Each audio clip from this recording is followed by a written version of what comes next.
Fucking zombie apocalypse.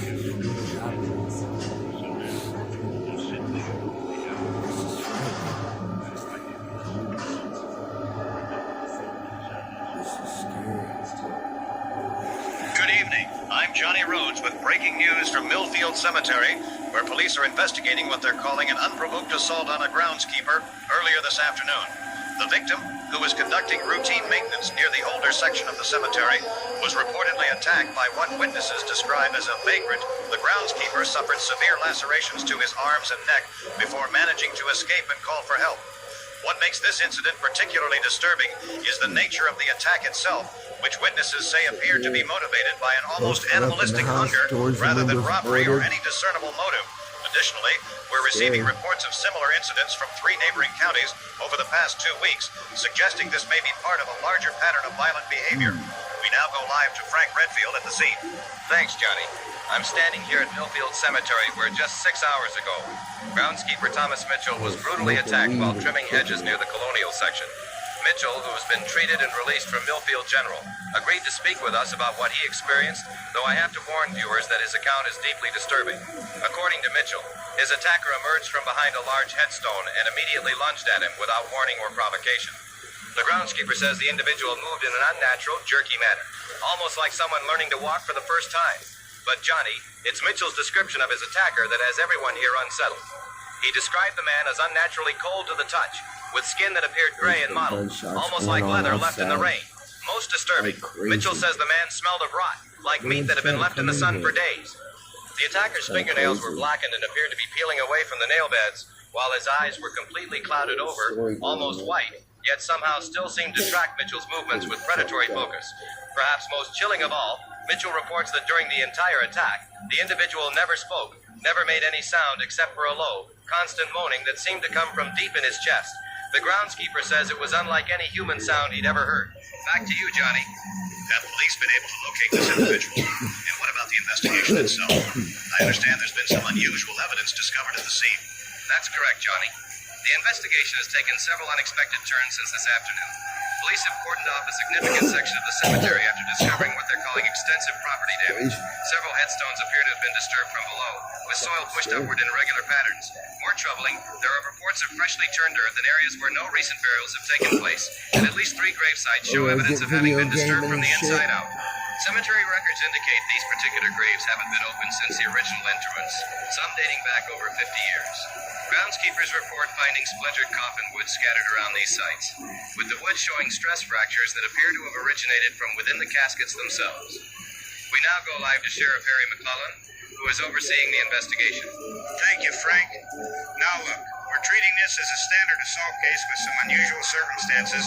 The perpetrator was likely under the influence of narcotics or suffering from some form of severe mental health crisis. We've seen similar incidents in neighboring counties over the past few weeks, typically involving transients or individuals with what appears to be advanced substance abuse issues. That said, there are some details about this case that we're still working to understand. The victim's description of his attacker is consistent with someone who might be suffering from severe malnutrition, prolonged exposure to the elements, or possibly advanced stages of certain diseases that affect skin pigmentation and motor function. The apparent insensitivity to pain and the behavioral abnormalities can be symptoms of PCP use or other synthetic drug consumption. However, what concerns me more is the physical evidence and the circumstances of the apprehension. When our officers first responded, they encountered the suspect approximately 50 yards from the initial attack site, wandering among the headstones in what appeared to be a confused or disoriented state. During the confrontation, the suspect completely ignored verbal commands and showed no response to the presence of our officers. Most troubling, when Officer Davidson attempted to subdue the individual using non-lethal force, the suspect was shot multiple times in the chest and torso with standard service rounds. According to Davidson's report, the shots had no apparent effect on the suspect's behavior or mobility. The individual continued to advance toward our officers in what can only be described as an aggressive, almost predatory manner, with no indication of pain or awareness of his injuries. It wasn't until he sustained significant trauma to the head and upper cervical spine that he finally stopped moving entirely. I want to emphasize that our officers followed department protocol throughout this incident, and the use of lethal force was justified given the immediate threat to public safety. Sheriff, this incident seems to be part of a pattern you mentioned. Can you elaborate on the connection to these other cases? Without compromising ongoing investigations, Oh, you hear that shit I out can there. confirm that we've been in contact with law enforcement agencies in Bradford, Riverside, and Mill Creek counties regarding similar incidents over the past 3 weeks.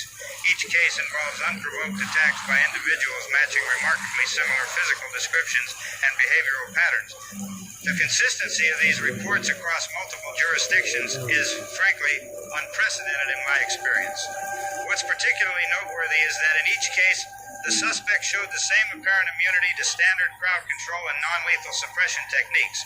Pepper spray, tasers, even significant physical trauma to the torso and extremities had minimal effect on their aggressive behavior.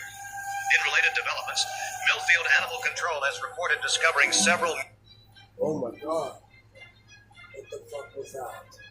mutilated deer carcasses in the woods adjacent to the cemetery over the past week. The animals appear to have been partially consumed in what investigators describe as a feeding frenzy, with organs and soft tissue completely missing from the remains. Most disturbing, forensic analysis of the bite marks suggests they were made by human teeth, but that is not confirmed at this time. Animal Control Officer Sarah Mitchell, no relation to the cemetery groundskeeper, reports that the feeding patterns are unlike anything seen with known scavengers or predators in the area. The consumption appears to have been methodical and complete, with evidence suggesting the feeding process continued over several hours or possibly days. We've also received unconfirmed reports from residents in the area describing unusual sounds coming from the cemetery during late-night hours, including what witnesses describe as scratching or digging noises and low moaning that seems to echo among the headstones. These reports have prompted the Sheriff's Department to increase patrols in the area. We'll continue to follow this developing story and bring you updates as they become available. We'll also be monitoring similar incidents reported in neighboring counties to determine if there's a broader public safety concern. Coming up after the break, we'll have your local weather forecast and tonight's sports scores from the regional playoffs.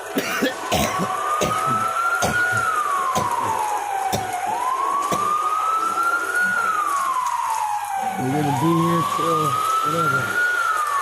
Yeah, fucking food. We're gonna take You okay, Eddie?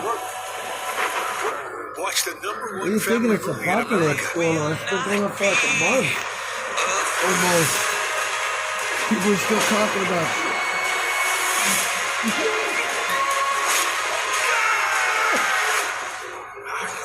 For a great adventure.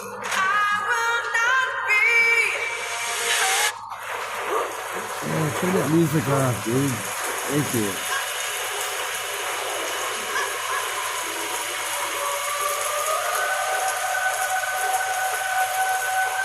Oh, yeah.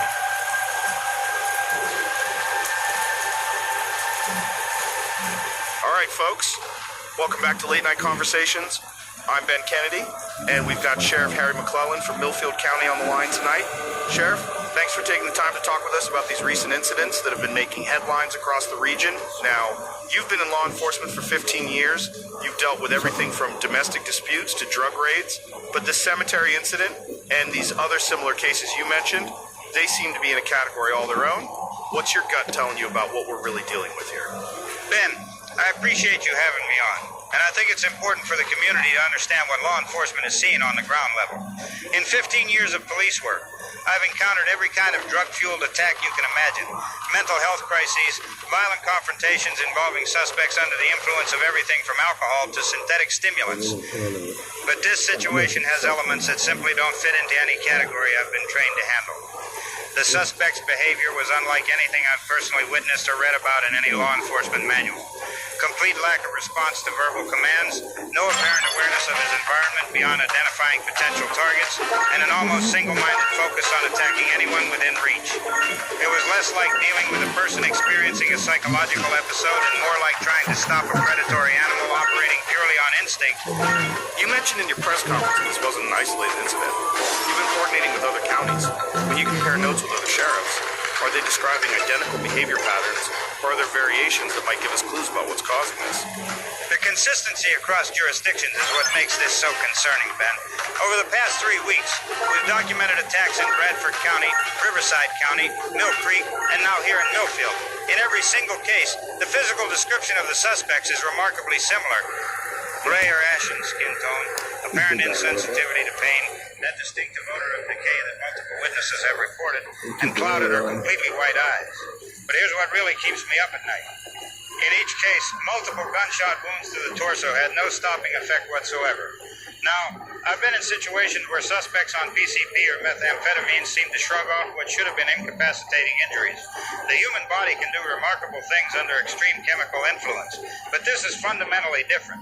These individuals show no detectable vital signs that we can measure with standard equipment. No apparent pulse, no visible breathing patterns, yet they continue to move and attack with remarkable persistence and strength. That's extraordinary. Have you been able to get any of these suspects into custody for medical evaluation? I mean, if they're showing no vital signs but still moving, that would seem to warrant immediate medical and scientific investigation. That's where this gets even more complicated, Ben. In each case where officers have been forced to use lethal force, the suspects have only been stopped by severe trauma to the head or upper spinal column. Body shots, even those that should cause massive blood loss and organ damage, appear to have no effect on their motor function or aggressive behavior.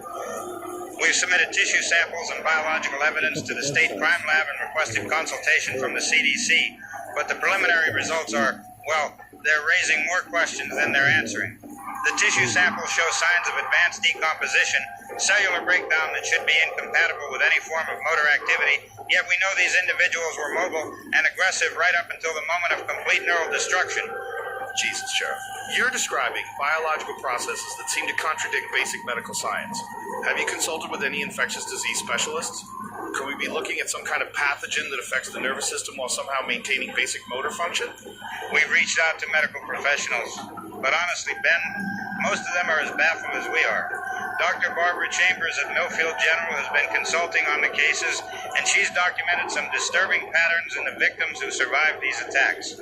Yesterday, Officer Martinez responded to a disturbance at the Riverside Funeral Home. According to reports, one of the deceased awaiting burial suddenly reanimated on the preparation table. When the funeral director tried to intervene, the body attacked him, biting into his arms and shoulders with shocking ferocity. By the time Martinez arrived, the reanimated individual was crouched over the funeral worker, actively feeding on him. Despite having obvious signs of prior embalming incisions, the attacker moved with alarming strength and coordination and immediately turned its attention toward Martinez. That's deeply disturbing. What happened to the funeral director? And are you saying this was not an intruder at all, but a corpse that came back to life? The funeral director, Frank Morrison, was rushed to Regional Medical Center with severe bite wounds. He's currently in intensive care. As for the assailant, Officer Martinez described its eyes as milky white, completely clouded, but still locked onto him with predatory focus. He said it advanced without hesitation, unaffected by repeated commands or the visible damage to its body. Sheriff, I have to ask the question that I think a lot of our listeners are wondering about. Given what you're describing, the apparent immunity to pain, the focus on consuming human tissue, the lack of vital signs, are you considering the possibility that we might be dealing with something beyond conventional criminal behavior or drug-induced psychosis?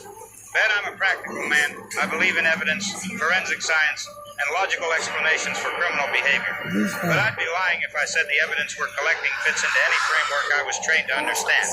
My officers are reporting observations that challenge fundamental assumptions about human physiology and behavior. What I can tell you is that we're treating this as a serious public health threat, possibly involving some unknown pathogen or chemical agent that's affecting brain chemistry and motor function in ways we've never seen before. We're working with state and federal authorities to determine if there's an environmental factor, a contaminated drug supply, or some other explanation that makes sense within the bounds of medical science. What are you telling residents right now? I mean, people are calling in scared. They want to know if their families are safe, if they should be changing their daily routines, avoiding certain areas. Right now, we're advising residents to exercise extreme caution, particularly during evening and overnight hours. Avoid isolated areas like cemeteries, funeral homes, or anywhere that might attract individuals exhibiting the behaviors I've described. Do not approach anyone who appears to match the physical characteristics we've outlined, and report any suspicious activity immediately to law enforcement. We've also implemented a policy of responding to all disturbance calls with at least 2 officers and emergency medical backup. Our officers have been instructed that if they encounter suspects exhibiting these specific behaviors, standard non-lethal protocols may not be effective, and they should prioritize protecting civilians and themselves using whatever force is necessary. Ben, I'll be completely honest with your listeners. Whatever we're dealing with here, it's not responding to our standard law enforcement techniques. Traditional crowd control methods, non-lethal force, even what should be lethal force to center mass, none of it seems effective unless we specifically target the head or brainstem area. That's not something they teach you in the police academy.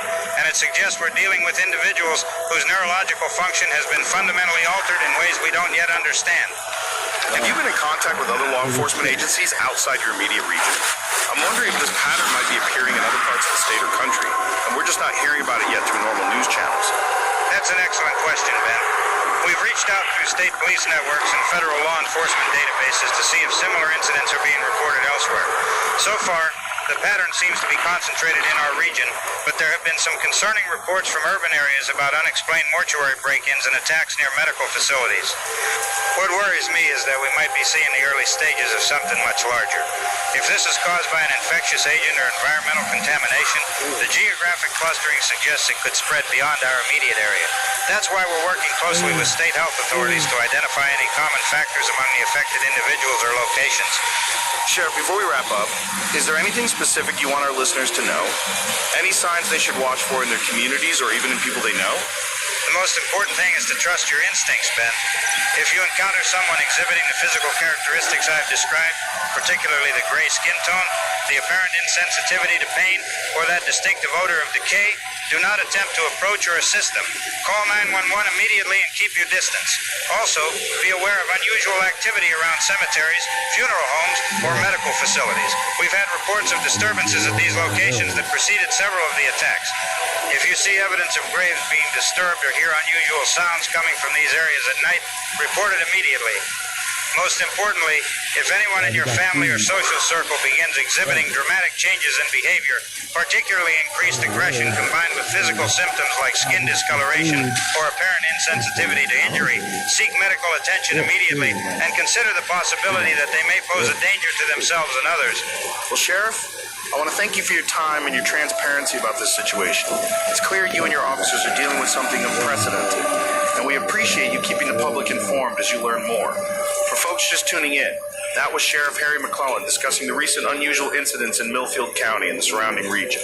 We're going to take a quick break, and when we come back, we'll be opening up the phone lines for your calls about anything strange you might have witnessed lately. The number is 555-LATE. We want to hear from you, particularly if you've seen anything that might be related to what the sheriff just described. Don't go anywhere. This is Late Night Conversations.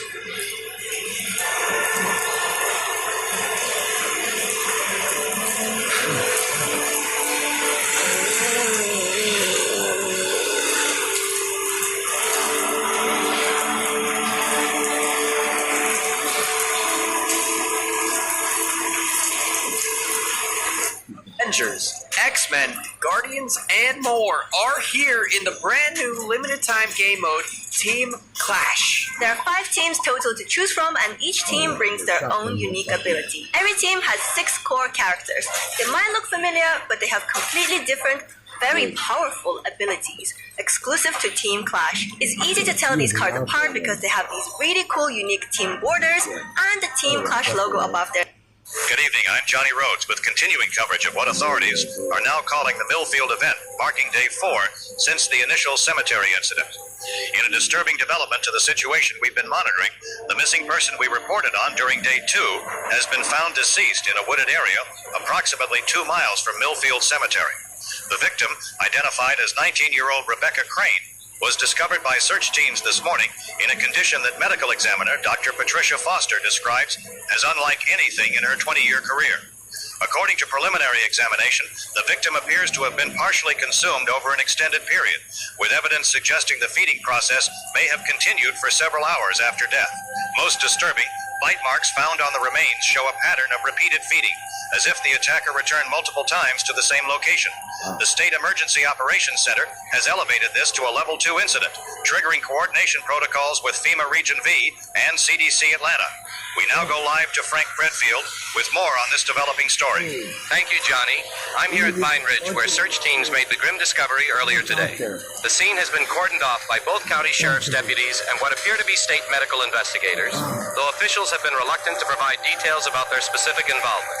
What we can confirm is that groundskeeper Mitchell, who survived yesterday's attack, has identified personal items found at the scene as belonging to his missing sister, Rebecca.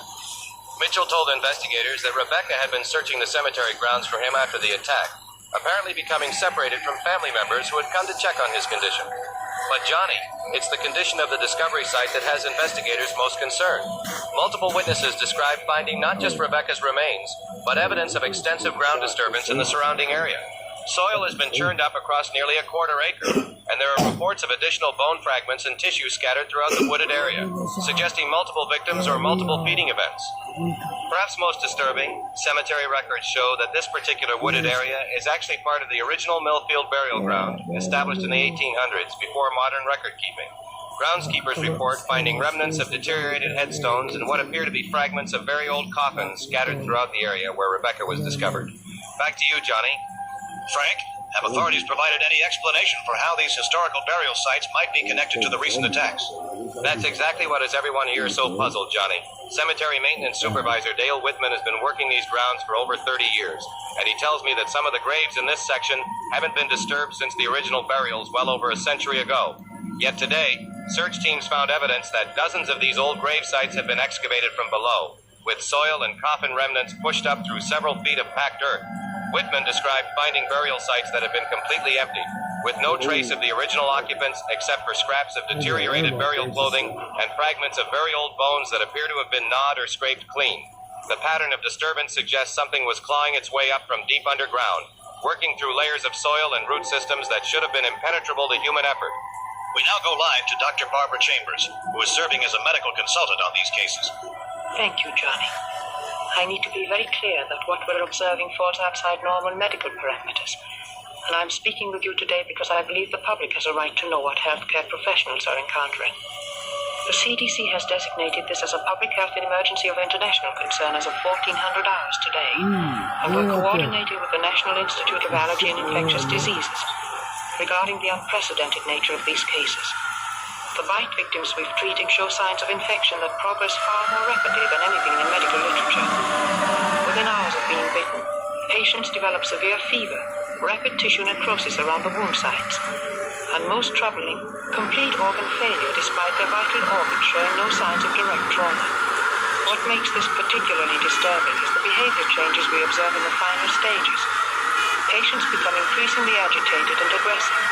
They stop responding to verbal communication, and in several cases, they've attempted to bite medical staff and other patients.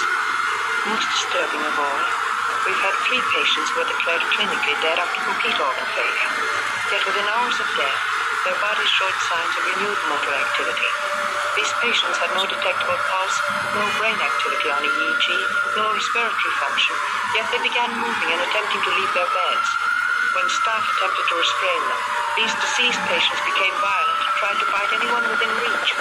We've had to implement unprecedented security measures in our morgue facility after discovering that bodies are not remaining stationary during the typical post-mortem period. The reanimated individuals appear to be driven by a single overwhelming compulsion to attack and consume living tissue. They show no recognition of their previous lives, no response to family members or medical staff they may have known, and no awareness of their environment beyond detecting the presence of living humans. They shamble mindlessly toward any source of human activity, drawn by heat signatures, movement, and sound, but demonstrate no planning or strategic thinking beyond this basic predatory instinct. Doctor, you're describing patients who have died but continue to show physical activity. How is that medically possible? Johnny, it shouldn't be possible according to everything we understand about human physiology. Death is defined by the cessation of brain function, cardiac activity, and respiratory function. Yet we're documenting cases where individuals with no measurable vital signs continue to exhibit purposeful movement and aggressive behavior. The tissue samples we've analyzed show cellular breakdown consistent with death and decomposition. Yet somehow these individuals maintain gross motor function and what appears to be a single-minded drive to attack and consume living tissue. We've consulted with neurologists, infectious disease specialists, and toxicologists, and no one can provide a medical explanation for what we're observing. What I can tell you is that in every case, the only way to stop the aggressive behavior in these post-mortem patients is through severe trauma to the brainstem or complete destruction of the head and upper spine. It's as if some primitive brain function continues to operate even after clinical death, driving these individuals to seek out and attack living people. In related developments, we're receiving reports from emergency services across the region of unusual disturbances at medical facilities and funeral homes. Over the past 48 hours, 3 separate morgues have reported break-ins where the intruders appeared to be specifically targeting stored human remains.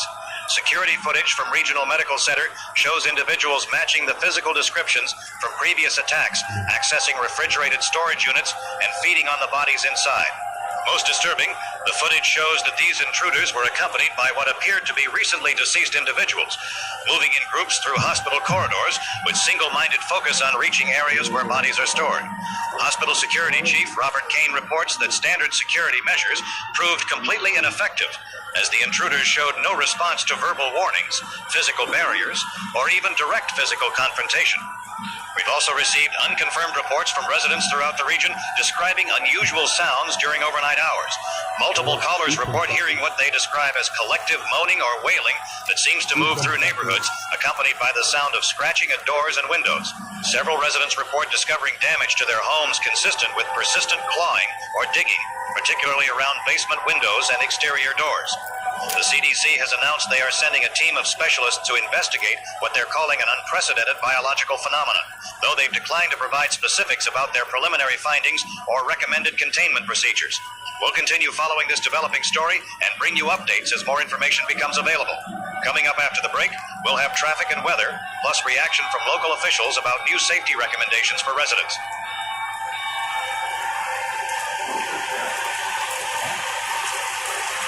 That's a fucking dog.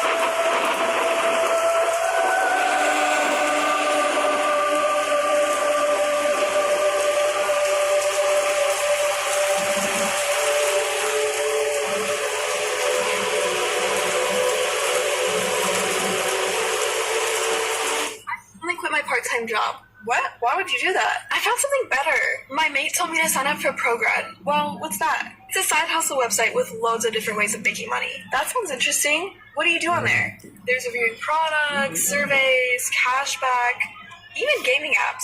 So many side hustles. Whoa. But that's not even the coolest part. ProGrad actually pay their users just for doing side hustle.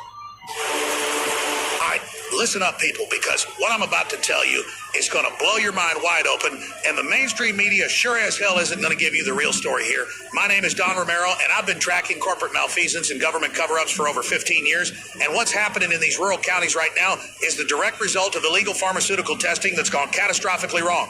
Now, you've been hearing about these so-called random attacks, these violent incidents involving people with gray skin and aggressive behavior, but what they're not telling you is that every single one of these locations has been within a 50-mile radius of Meridian Pharmaceuticals' northern testing facility. Coincidence? I don't think so, folks. Here's what really happened, people. Meridian developed a new class of synthetic stimulants designed to enhance physical performance and pain tolerance for military applications. But the compounds had severe neurological side effects that caused violent psychosis and complete breakdown of pain receptors. Instead of scrapping the program, they decided to test it on people nobody would miss. Transients and homeless individuals who they could dose without consent and monitor from a distance. The drug doesn't just cause psychosis, it actually alters brain chemistry on a fundamental level, creating a permanent compulsion to seek out protein-rich tissue, particularly human flesh. The gray skin and clouded eyes, that's organ failure caused by the synthetic compounds breaking down liver and kidney function. But the drug also stimulates primitive brain stems in ways that keep the body functioning even after major organs shut down. You want proof of corporate involvement? 3 weeks before the first attack, Meridian executives quietly sold off massive amounts of company stock, liquidating over $40 million in personal holdings. The CFO moved his entire family to a compound in New Zealand, and the head of their research division hasn't been seen in public since early last month. These people knew exactly what was coming because they created it. And here's the smoking gun, folks. The CDC team that's supposedly investigating this crisis, half of them are former Meridian employees who were involved in the original compound development. They're not there to solve the problem. They're there to cover it up and make sure no evidence leads back to corporate headquarters. Look at the pattern, people. Every single morgue break-in, every cemetery disturbance, it's happening in areas where Meridian's test subjects would have been taken for disposal after they died from the experimental drugs. The company has been using rural funeral homes and cemeteries as dumping grounds for their failed human experiments. And now those contaminated bodies are somehow reactivating and spreading the synthetic compound to anyone they bite. When these drugged up test subjects bite someone, they're injecting them with the same experimental chemicals that turned them into mindless cannibals. The rapid organ failure, the behavioral changes, the gray skin, it's all symptoms of Meridian's synthetic compound flooding the victim's system and taking over their nervous system. So what can you do to protect yourself from this corporate manufactured nightmare? First, get as far away from any medical facilities or funeral homes as possible because those locations are contaminated with Meridian synthetic compounds. Second, don't trust any official government statements about this crisis being a natural disease outbreak because they're lying to cover up illegal human experimentation. Third, if you encounter anyone exhibiting the symptoms I've described, assume they've been poisoned with experimental military chemicals and that any contact with their bodily fluids will infect you with the same synthetic compound. The mainstream media won't tell you this. The government won't tell you this. But I'm telling you right now that what's happening in those rural counties is the direct result of corporate greed and government complicity in illegal human experimentation. They created monsters, they lost control of them, and now innocent people are paying the price. Don't let them get away with it, people. The truth is out there, but you have to be willing to see it.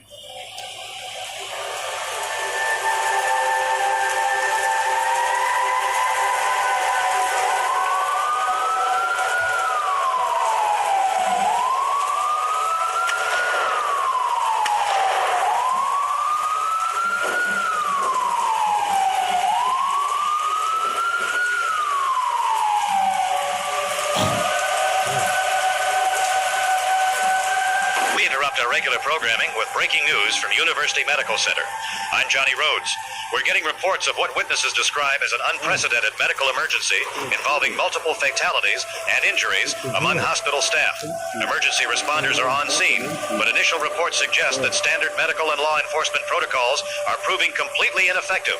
Let's go live now to Frank Redfield, who is at the scene. Frank, what can you tell us about what you're witnessing right now? Johnny, I'm reporting live from outside University Medical Center, where we're witnessing scenes that I can only describe as absolutely chaotic and terrifying. About 30 minutes ago, hospital security began evacuating the entire facility after what they're calling a mass reanimation event in the hospital's morgue facility. I can see ambulances, police cars, and what appear to be hazmat teams surrounding the building. But Johnny, the most disturbing thing is what we can hear coming from inside the hospital itself. There's a constant sound of moaning, screaming, and what sounds like breaking glass and metal coming from multiple floors of the building.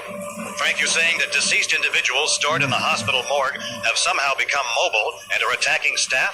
That's not medically possible. Johnny, I know how impossible this sounds, but I'm looking at security footage right now that hospital administrators have shared with us, and it shows exactly what I'm describing. Bodies that were confirmed dead by multiple medical professionals are moving, walking, and attacking hospital staff with what can only be described as predatory behavior.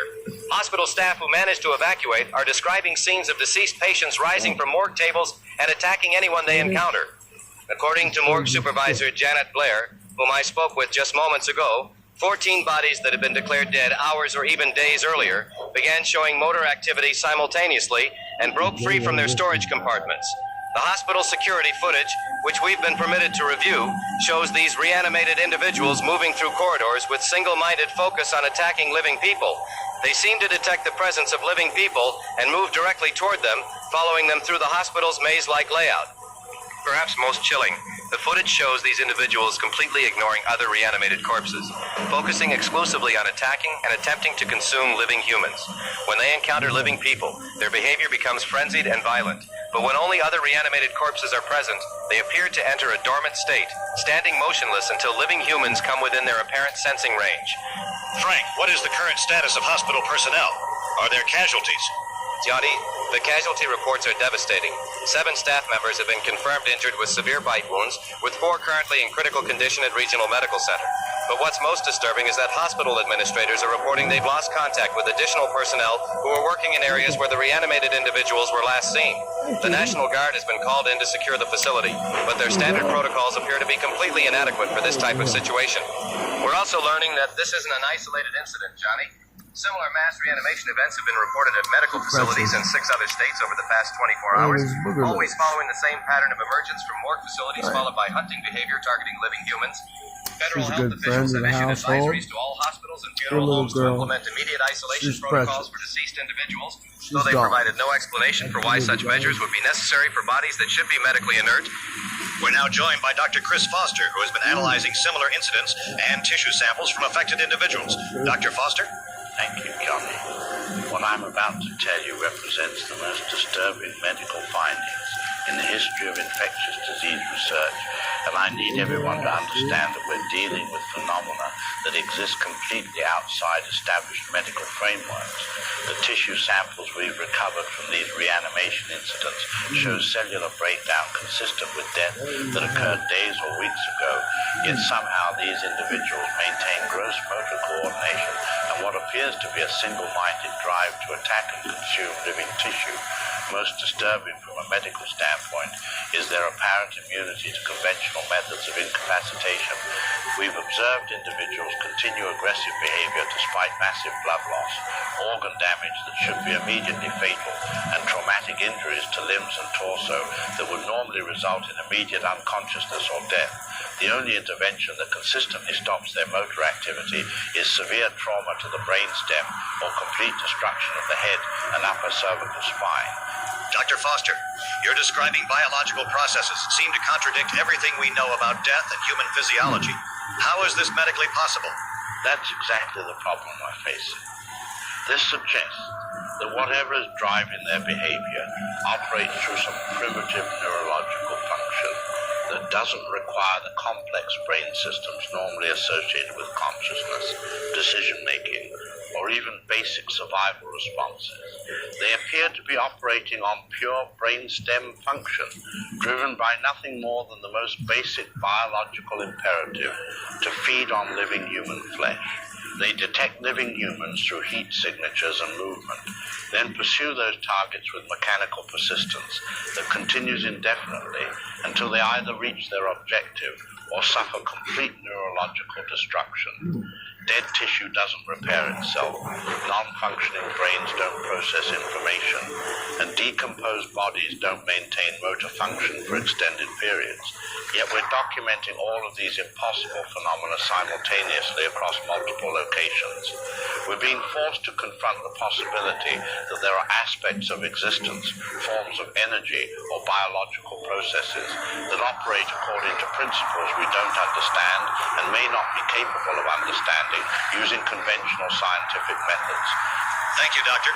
In related developments, we're receiving reports from military installations across the country that standard combat protocols are being revised to address what Pentagon officials describe as unconventional threats requiring specialized engagement techniques.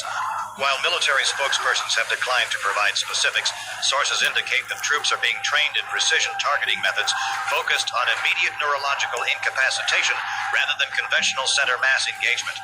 We've also learned that the CDC has quietly issued guidance to law enforcement agencies nationwide, recommending the use of what they term maximum force protocols when encountering individuals exhibiting the behavioral characteristics we've been reporting.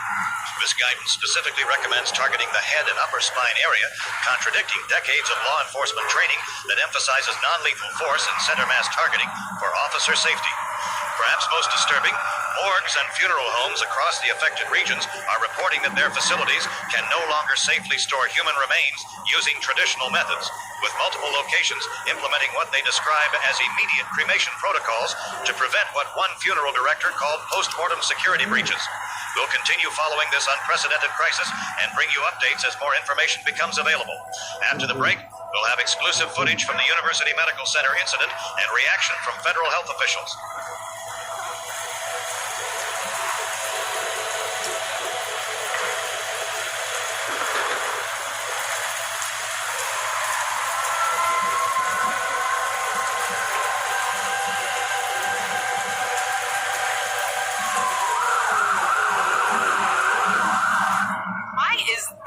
The app women keep recommending to each other in 2025.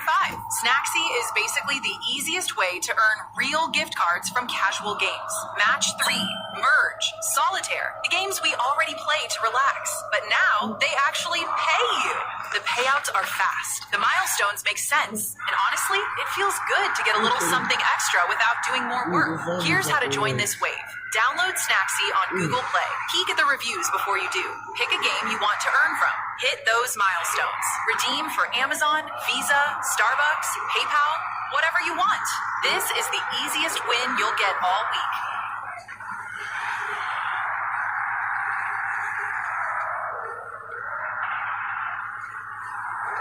Wait, how do you have another package? I just shop on AliExpress. You can get 3 items for 99 cents.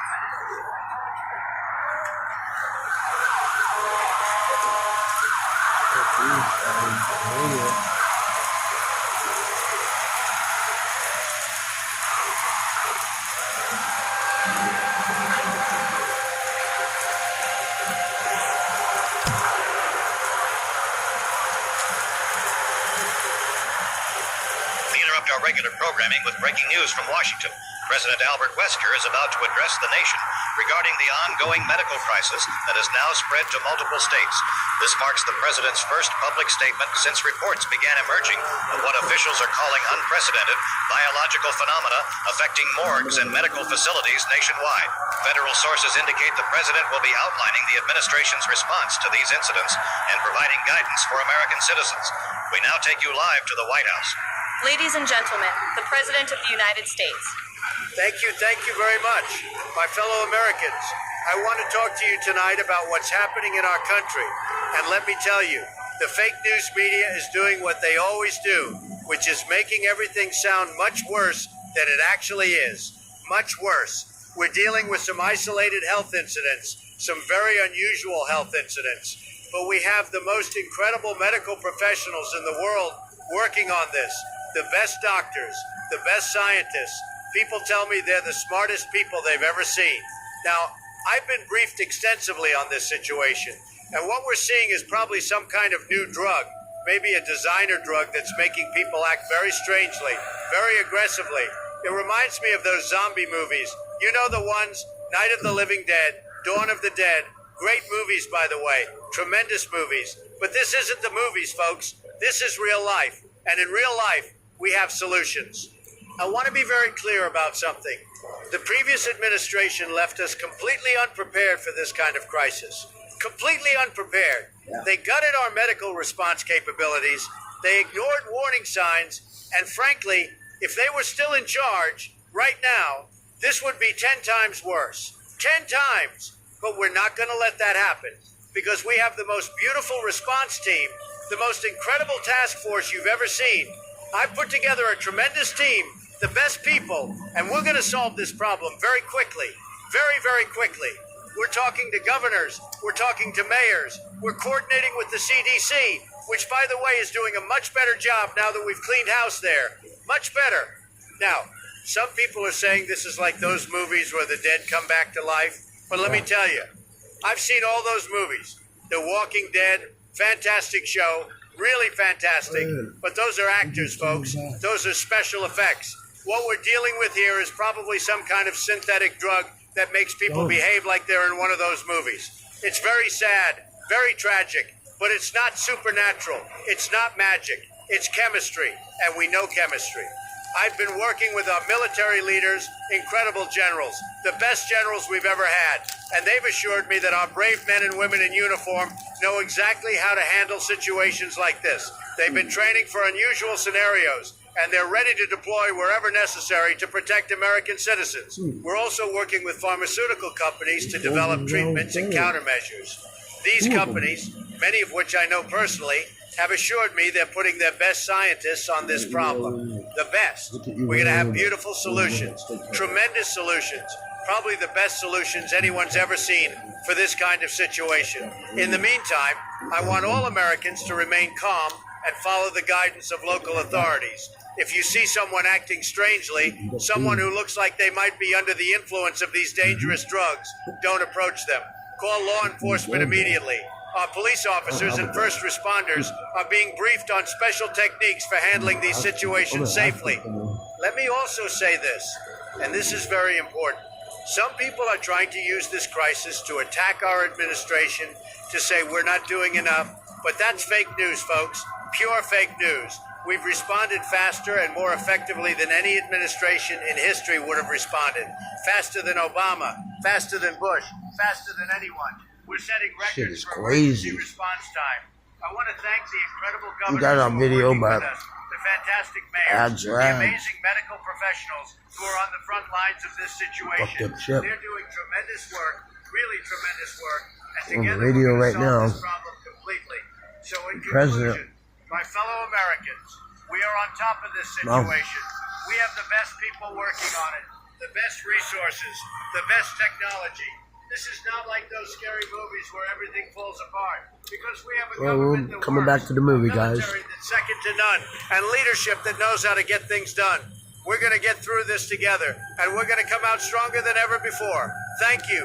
God bless you, and God bless the United States of America. That was President Albert Wesker addressing the nation from the White House regarding the ongoing medical crisis. The president appeared confident about the administration's response capabilities, though he provided few specific details about containment measures or the nature of the biological phenomena affecting multiple states. Notably, the president's characterization of these incidents as drug-related behavior contradicts preliminary medical reports describing deceased individuals showing motor activity, which would be inconsistent with any known pharmaceutical effects. Stock markets are showing mixed reaction to the president's remarks, with pharmaceutical and biotechnology stocks rising on the promise of federal contracts, while funeral home and medical facility stocks continue their decline following reports of facility lockdowns and evacuation procedures.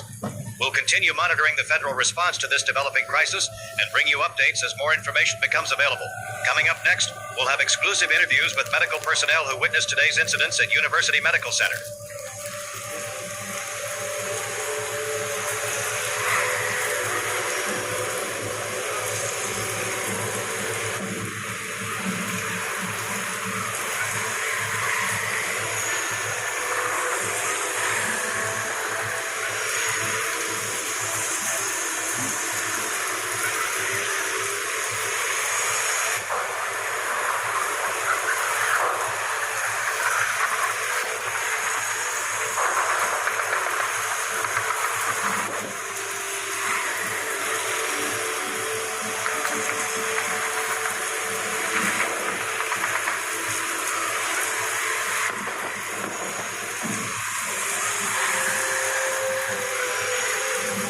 Good evening, I'm Johnny Rhodes. Tonight we continue our coverage of what officials are now calling an unprecedented national security crisis.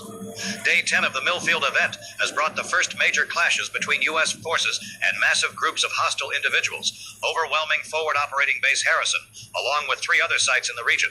In response, the military has rushed in the 82nd Airborne and parts of the 3rd Infantry Division. Pentagon sources say the fighting has been unlike anything in modern memory. These attacks, carried out by relentless waves of aggressors who seem unfazed by gunfire, have forced commanders to put a special emergency plan into effect. Most troubling of all, reports say the attackers show no fear, no concern for losses among their own numbers, and no hesitation as they push forward. They continue advancing until their bodies simply can't move anymore. Joining us now from the CDC's Emergency Operations Center in Atlanta is Dr. Barbara Chambers, who is leading the medical response. Dr. Chambers? Thank you, Johnny. What I'm about to tell you represents the most disturbing medical findings in the history of infectious disease research. We now have confirmed documentation of how this pathogen spreads and the horrific progression it follows in human victims. The infection vectors primarily through saliva contact, typically via bite wounds, though we've also documented cases of transmission through contact with other bodily fluids from infected individuals. Once infected, victims experience rapid onset of severe symptoms including high fever, organ liquefaction, and complete breakdown of normal pain response systems. The most disturbing aspect is what happens during the final stages of infection. Victims in the terminal phase experience what can only be described as the most agonizing death imaginable. Their internal organs literally dissolve from the inside out, a process that takes anywhere from 6 to 18 hours, depending on the individual's immune response. During this time, victims remain fully conscious and aware as their bodies shut down in the most painful way possible. The sounds they make during this process are unlike anything in medical literature, not screaming or crying, but a constant, low moaning that seems to emerge from deep within the chest cavity as their vocal cords are damaged by internal hemorrhaging. But here's what makes this unlike any pathogen we've ever encountered. After clinical death occurs, after all vital signs cease and brain activity stops, the victims rise again within hours, not as the people they once were, but as something driven by pure, relentless hunger for living human flesh. They retain basic motor function and an uncanny ability to track living humans, but everything that made them human their memories, their personalities, their capacity for rational thought. All of that is gone. They are motivated by nothing more than an overwhelming biological imperative to feed on living tissue. Dr. Chambers, you're describing a pathogen that essentially brings people back from the dead. How is that medically possible? Johnny, I've spent my entire career believing that death was a definitive biological state. But what we're observing forces us to reconsider fundamental assumptions about life and death. These reanimated individuals show no detectable pulse, no respiratory function, no brain activity in areas associated with consciousness or higher reasoning. Yet somehow they maintain gross motor coordination and demonstrate complex hunting behaviors that should require cognitive processing. The only consistent method we found to stop their aggressive behavior is through complete destruction of the brainstem and upper spinal column. It's as if some primitive neurological function continues to operate even after clinical death, driving these individuals to shuffle endlessly in search of living humans to attack and consume. They never tire, they never retreat, and they show absolutely no response to injuries that would incapacitate any living person. Thank you, Doctor. Let's go live now to Frank Redfield at Fort Harrison. Frank, what can you tell us? Johnny, I'm here at Fort Harrison, where we're witnessing the aftermath of what military commanders are calling the most devastating base breach in peacetime history. Approximately 8 hours ago, waves of attackers began emerging from the surrounding woods and overwhelming the base's perimeter defenses. According to eyewitness accounts from surviving soldiers, these attackers moved in massive groups, hundreds of individuals stumbling forward in relentless waves that simply absorbed massive amounts of gunfire without stopping. Base Commander Colonel Patricia Kane described scenes that defy military logic. Standard defensive tactics proved completely ineffective, as the attackers showed no response to suppressive fire, no tactical retreat when faced with overwhelming firepower, and no apparent concern for casualties among their numbers. They simply pressed forward against defensive positions until the sheer weight and number of bodies began to physically collapse barriers and fortifications. Most disturbing, Colonel Kane reports that soldiers who were overrun and killed during the initial assault were found hours later moving among the attacking forces, their bodies showing fatal wounds but somehow continuing to participate in the assault against their former comrades. She describes finding soldiers she had served with for years, men and women she knew personally, moving through the base with their throats torn open, massive gunshot wounds to their chests, but still moving with that same relentless focus on attacking any living person they encountered. What happened to the military personnel during this assault? Johnny, the casualty reports are devastating. Of the 1,200 personnel stationed at Fort Harrison, fewer than 300 managed to evacuate to secure locations. The rest were either killed during the assault or are missing and presumed to have joined the attacking force. Military investigators describe finding evidence of mass feeding events throughout the base, with entire buildings showing signs of consumption of anyone who was trapped inside. But perhaps most chilling, surveillance footage from the base shows that after the initial assault was complete, the newly reanimated soldiers began moving in groups toward nearby civilian population centers. They're not wandering aimlessly. They appear to be following some primitive instinct that drives them toward areas where living humans are most likely to be found. In breaking developments, Pentagon sources confirm that military units across the affected regions are implementing what they call Protocol 7, a classified engagement strategy that prioritizes what military spokespersons describe as immediate neurological neutralization. We've also received confirmation that ammunition supplies specifically designed for maximum cranial trauma are being rushed to military units in affected areas, marking the first time in modern military history that weapons and tactics have been specifically adapted to target the human head and brainstem as primary objectives. Military training facilities are reportedly conducting crash courses in precision shooting techniques, with soldiers being taught to abandon decades of targeting doctrine in favor of immediate brainstem destruction protocols. However, we're now receiving encouraging reports from Forward Operating Base Harrison, where elements of the 3rd Infantry Division report successful implementation of the new engagement protocols. Colonel Patricia Kane, commanding 2nd Brigade Combat Team, confirms that coordinated defensive positions have successfully repelled multiple waves of attackers using the specialized ammunition and precision targeting techniques. The base perimeter has been secured using interlocking fields of fire. Casualty rates among defending forces have been significantly reduced to 12% compared to 78% at previous engagements. And military engineers report that reinforced defensive barriers are maintaining structural integrity against the pressure from attacking groups. Similar successes are being reported from bases in Colorado Springs, Fort Hood, and Langley Eustis, where new tactics and updated engagement rules are proving effective against the threat. Pentagon officials say they're cautiously optimistic that coordinated firepower may finally be turning the tide, offering hope that this danger can be contained and eventually eliminated. Military Command has now ordered these strategies to be rolled out across all bases in the affected regions. After the break, we'll have exclusive interviews with soldiers from the 2nd Brigade Combat Team who've been on the front lines of these new defensive efforts.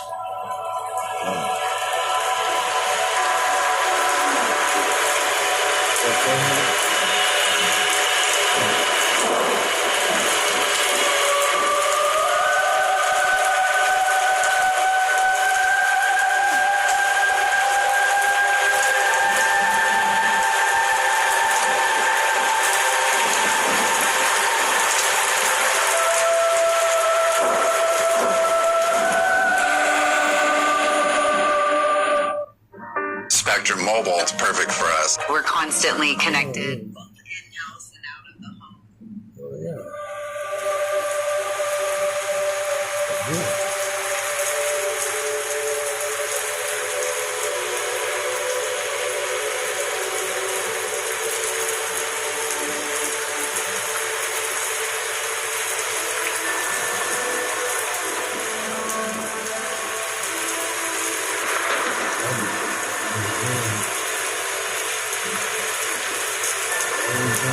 My brothers and sisters, we gather here tonight not as we have gathered before, in times of peace and prosperity, but as witnesses to the very judgment of the Almighty upon this wicked generation.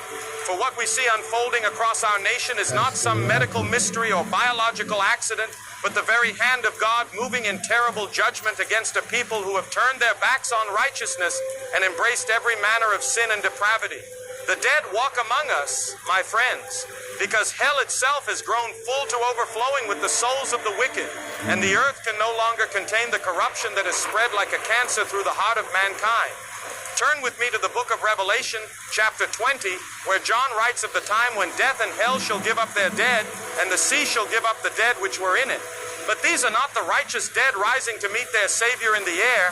No, these are the damned, the souls that hell has rejected because their wickedness is so great that even the pit of darkness cannot contain them. They walk among us as a testimony to the depths of human corruption, mindless vessels of hunger and destruction, because their souls have been so thoroughly consumed by sin that nothing remains but the basest animal instincts. Look around you at the state of this nation, this generation that has made gods of pleasure and materialism, that has murdered millions of unborn children, that has celebrated perversion and called it love, that has rejected the authority of Scripture and declared themselves wiser than the Creator of the universe.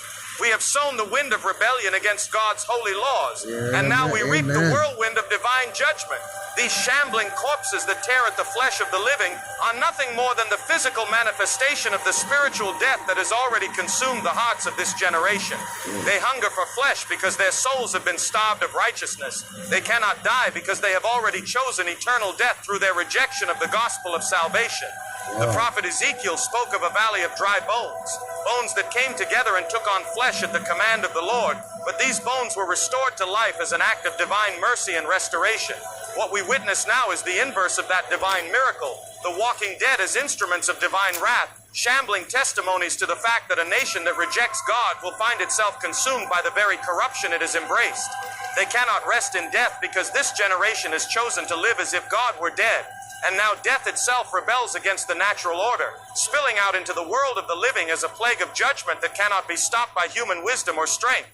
But hear me, faithful remnant, for even in this hour of unprecedented darkness, the mercy of God endures for those who will repent and call upon the name of the Lord. These are the birth pangs of the last days, the beginning of sorrows that Christ himself prophesied would come upon the earth before his glorious return. The dead rise because the time of grace is drawing to a close, and God is calling his people to separate themselves from this dying world and its corrupt systems.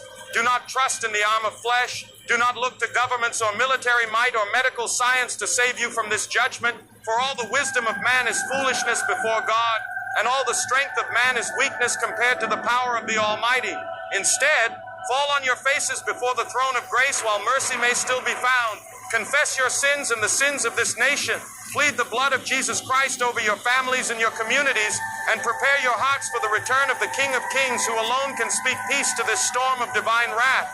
For though the dead may walk and the world may crumble around us, those who are hidden in Christ need not fear the judgment that falls upon the wicked, For we have already passed from death unto life through faith in the Son of God. The same Jesus who raised Lazarus from the dead, who conquered death and hell and rose victorious from the tomb. He is our refuge and our strength in this hour of unprecedented trial. May God grant us grace to endure what is coming, and may his name be glorified even in the midst of judgment, for he is righteous in all his ways and holy in all his works. Amen and amen. Good job, Pastor Ralphie.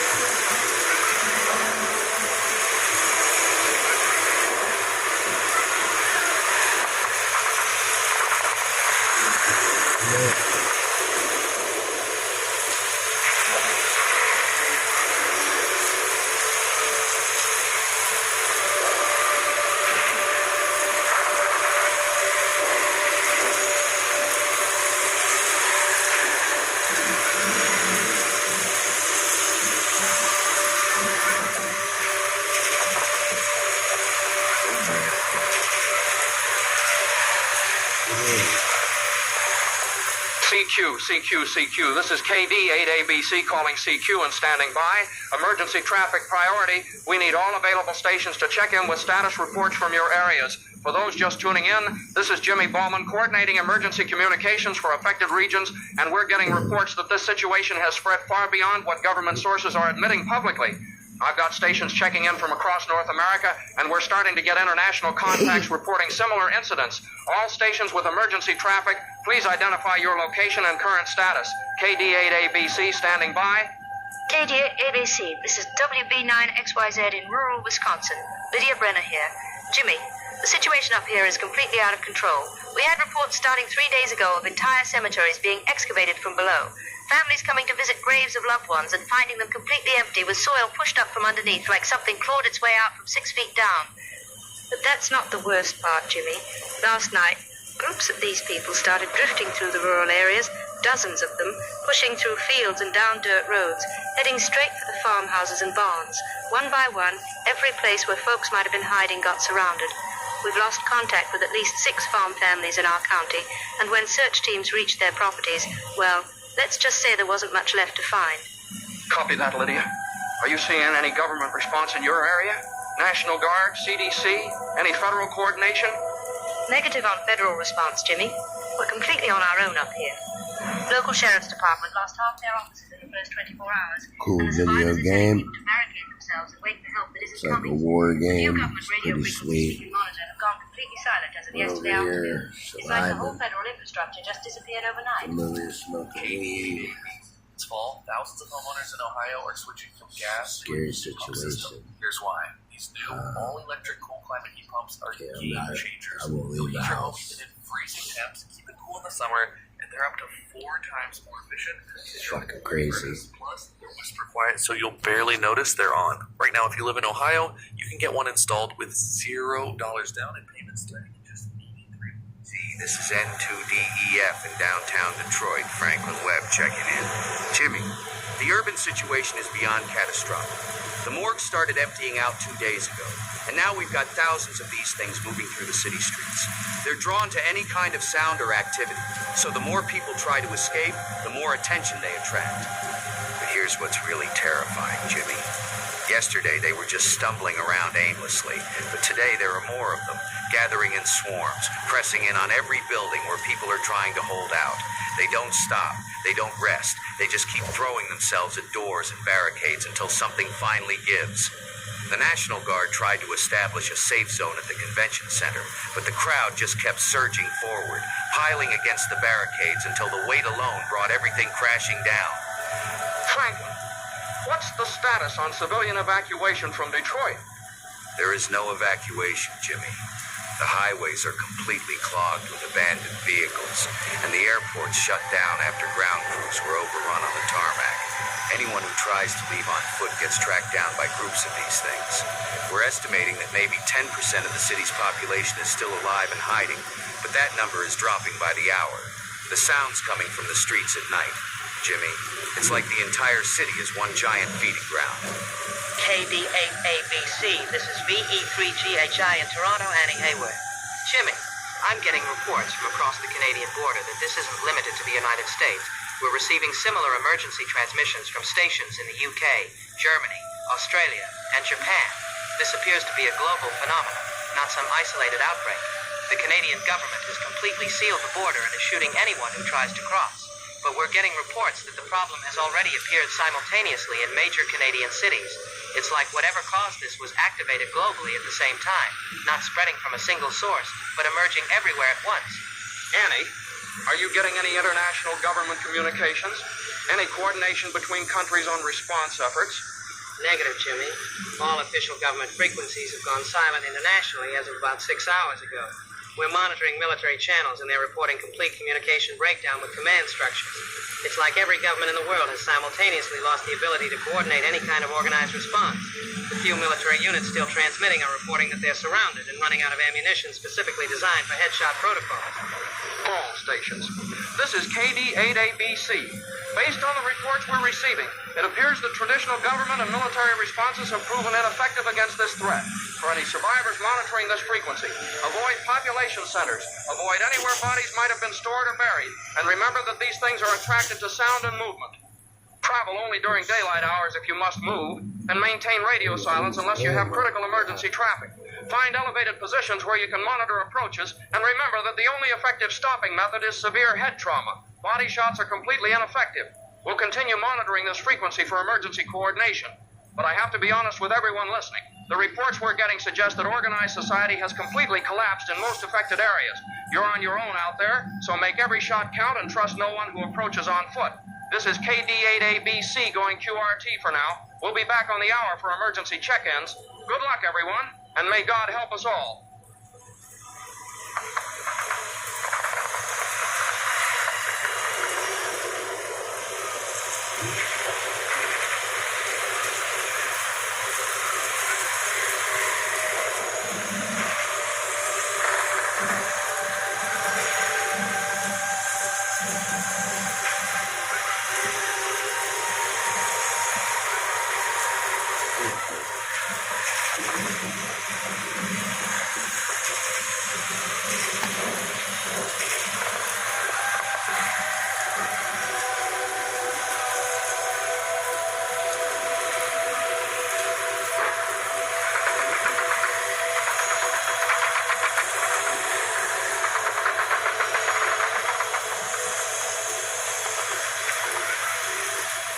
Johnny Rhodes with urgent developments tonight.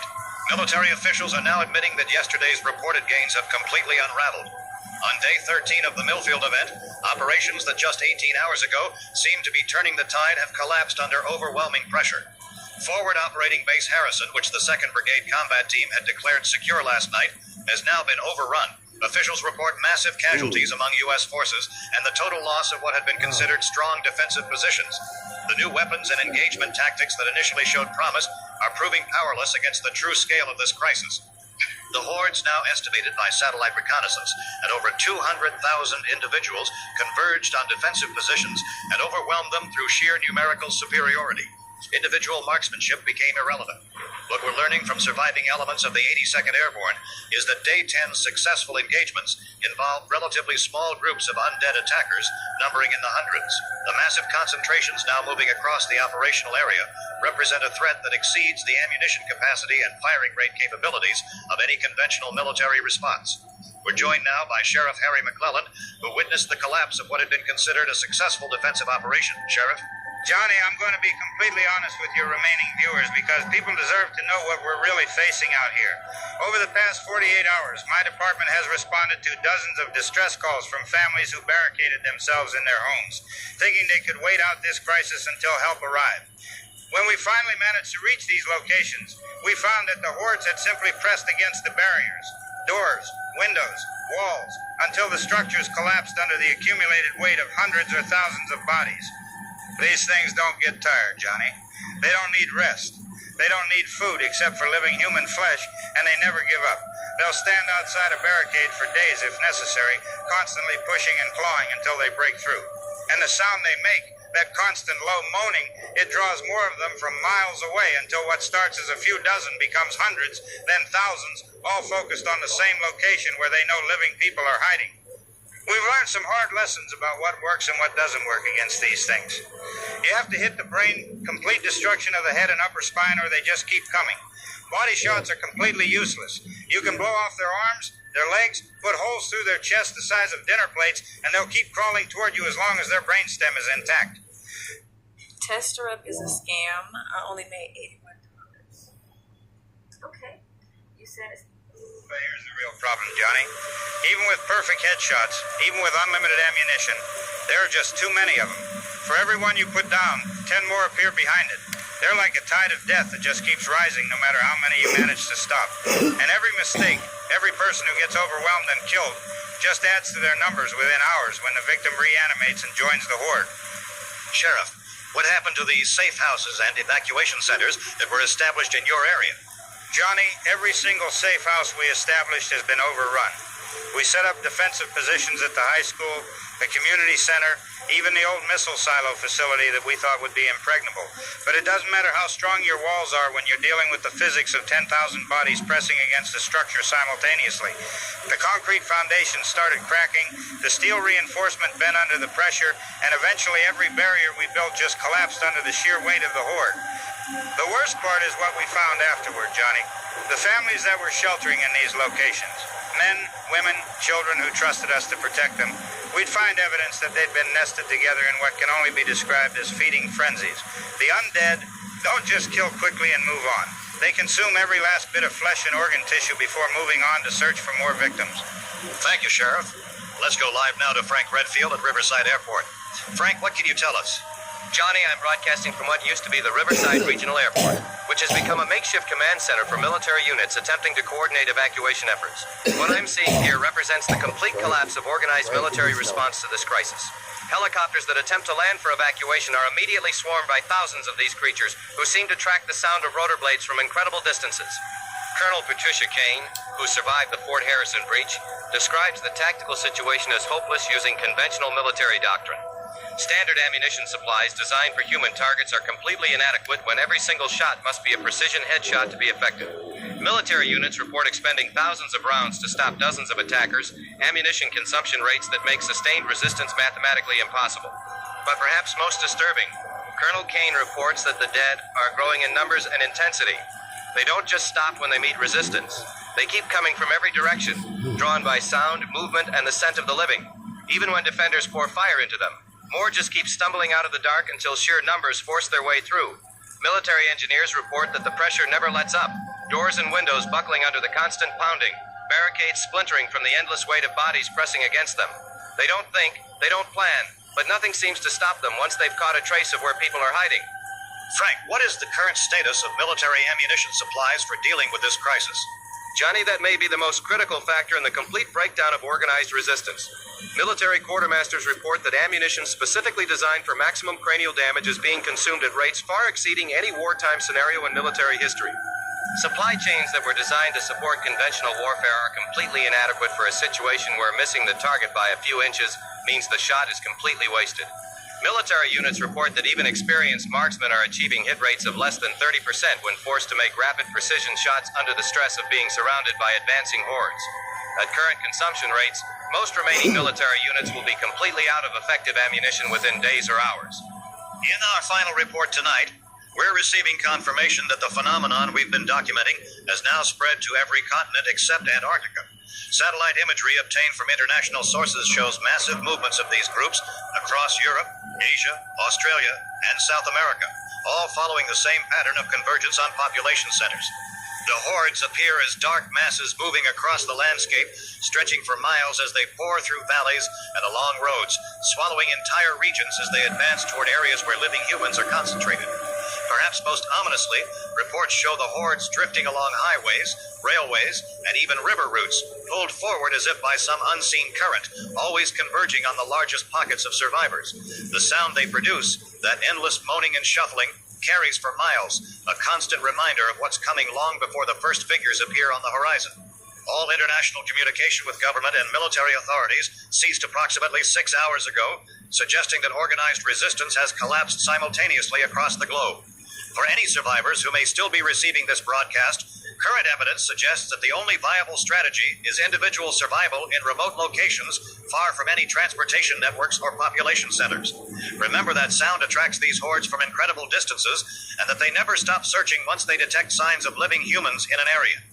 This may be our final broadcast from this location, as we're receiving reports that massive hordes are approaching the city from multiple directions, drawn by radio transmissions and electrical activity. We'll continue broadcasting as long as possible, but listeners should prepare for the possibility that organized communication networks may soon be completely overwhelmed. This is Johnny Rhodes, and may God help us all.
This is an emergency alert from the United States Emergency Broadcasting System.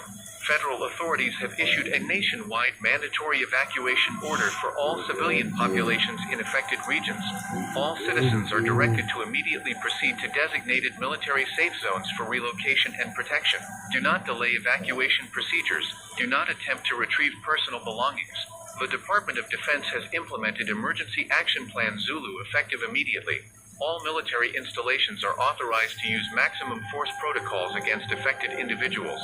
Civilian law enforcement agencies are directed to coordinate with military commanders in their operational areas.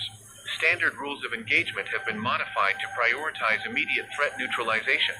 Military personnel are advised that standard ammunition is proven ineffective against affected individuals.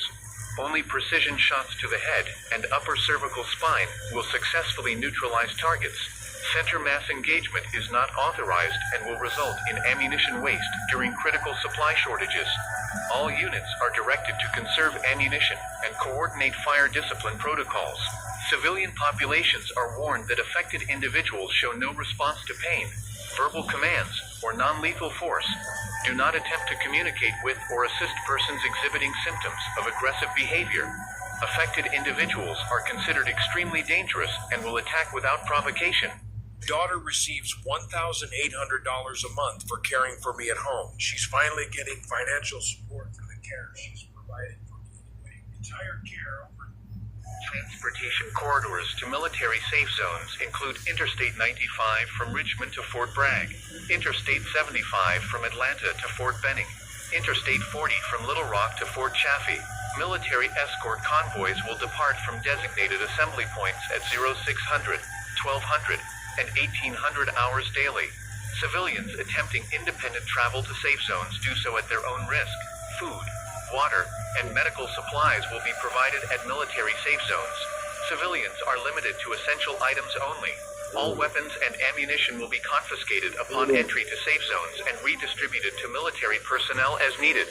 All commercial and civilian went to an ad commercial on the feature that I am presenting to you guys. It's pretty good. It's a first-person feature, looks realistic. This is scary what's going on outside, though. That shit I can't control. I should need to put on a horror video. citizens are reminded that compliance with all federal and military directives is mandatory during this national emergency. Failure to comply with evacuation orders or military instructions may result in detention or abandonment in affected areas. Repeat, this is an emergency alert from the United States Emergency Broadcasting System. Nationwide mandatory evacuation to military safe zones is now in effect. Emergency Action Plan Zulu has been implemented. Only precision headshots will neutralize affected individuals. Report to designated assembly points for military escort to safe zones. This message will repeat.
Folks, I'm here in what I think might be one of the last functioning broadcast studios in the region.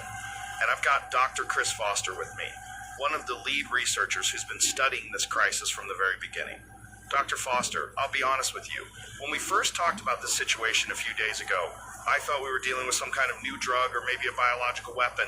But what we're seeing now, the sheer scale, the global simultaneous emergence, this seems to go beyond anything that conventional science can explain.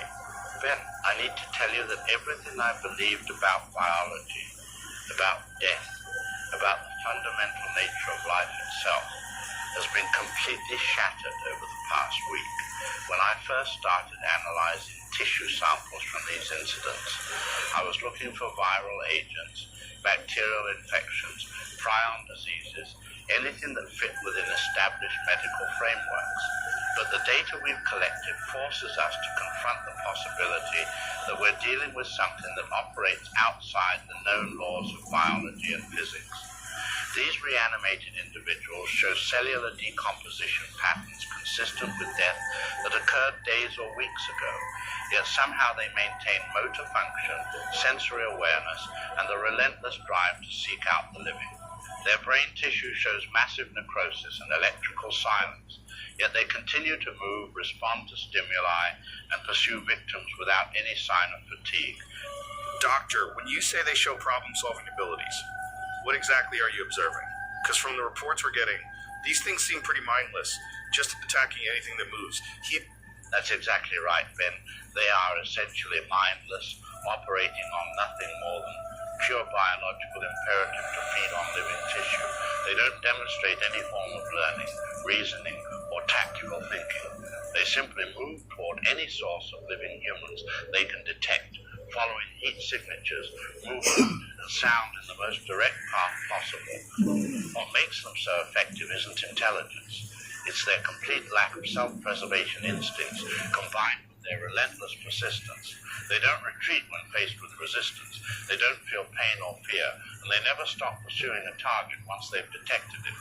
When they appear to be coordinating attacks, it's simply because they're all being drawn to the same stimulus, like moths to a flame, converging on areas where they detect signs of living humans. So they're essentially just following basic biological drives.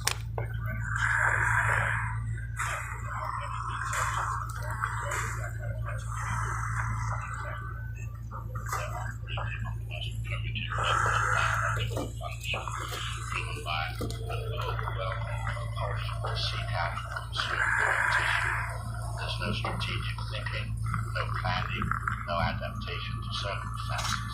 They simply detect living humans through heat, movement, and sound, then pursue those targets in the most direct path possible until they either reach them or are physically incapable of continuing. What makes them so dangerous isn't intelligence, it's their complete indifference to damage and their inability to be deterred by pain, fear, or exhaustion. They'll walk into gunfire, through fire, over cliffs, because they have no survival instincts beyond the drive of the beast. And dozens or hundreds of them are all being drawn to the same location by the same stimuli, it creates the appearance of coordinated behavior, which is really just parallel responses to identical triggers. Dr. Foster, I have to ask you directly. Based on everything you've observed and studied, do you believe we're dealing with some kind of natural phenomenon, or are we looking at something that falls outside the boundaries of what science considers possible? Then, 3 weeks ago, I would have said that every universe operates according to natural laws that we can eventually understand and explain through scientific method. But the evidence we've collected doesn't fit into any natural framework. Dead tissue doesn't repair itself, non-functioning brains don't process information, and decomposed bodies don't maintain motor function for extended periods. Yet we're documenting all of these impossible phenomena simultaneously across the globe. I think we're being forced to confront the possibility that there are aspects of existence, forms of energy or biological processes that operate according to principles we don't understand and may not be capable of understanding using conventional scientific methods. Whether you want to call that supernatural or simply a form of natural law that we haven't discovered yet, the end result is the same. We're dealing with reanimated corpses that are driven by nothing more than hunger, and their mindless persistence makes them more dangerous than any intelligent predator could ever be. What should people know about protecting themselves? Based on your research, what are the most important survival factors? The most critical thing people need to understand is that traditional human defense strategies don't work against this threat. These things don't think like humans, they don't react like humans, and they don't have human limitations. They never get tired, they never give up, they never feel fear or pain or doubt. They will pursue a target for days or weeks if necessary, and they seem to have perfect memory for locations where they've detected living humans. The only effective defense is complete avoidance. Don't engage in combat unless you have no choice, because even if you win the immediate encounter, the sound of gunfire and the scent of blood will draw hundreds more from the surrounding area. Find isolated locations far from major population centers. Maintain absolute noise discipline, and remember that they seem to be drawn to any sign of normal human activity, electrical systems, vehicle engines, even cooking smoke.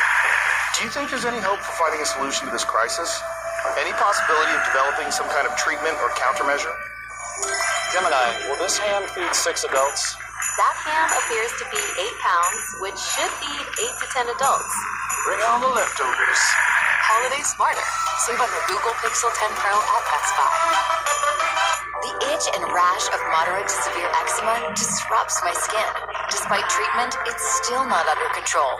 But now, I have Rinvoq, a once-daily pill that reduces the itch and helps clear the rash of eczema fast. Some felt significant itch relief as early as 2 days, and some achieved dramatic skin clearance as early as 2 weeks. Many saw clear or almost clear skin.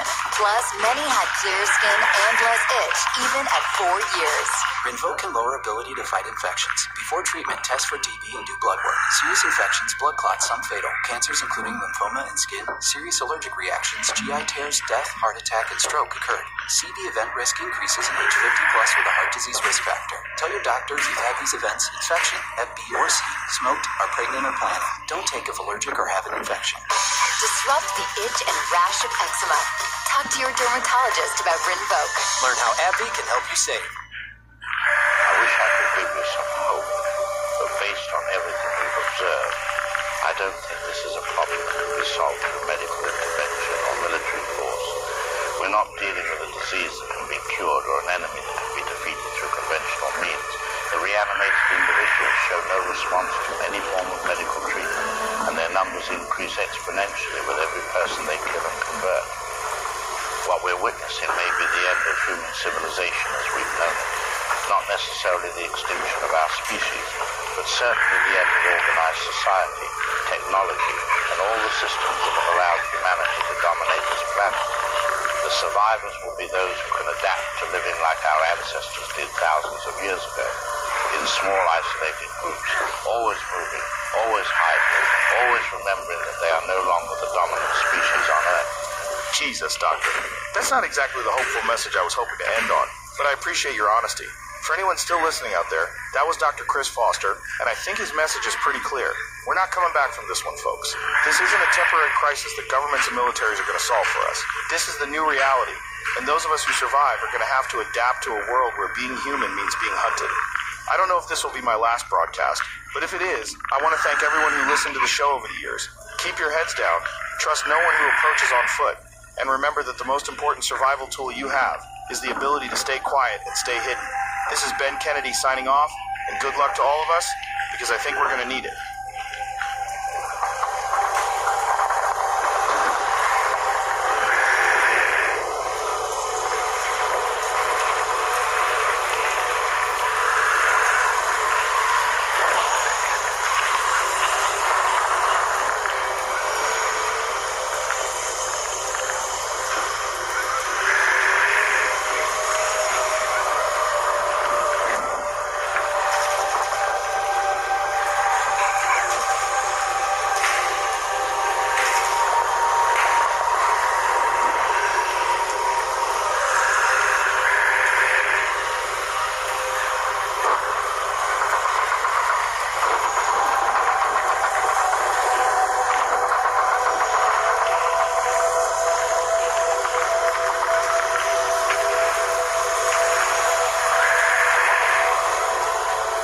This is Johnny Rhodes broadcasting from what may be one of the last operational news facilities in the continental United States.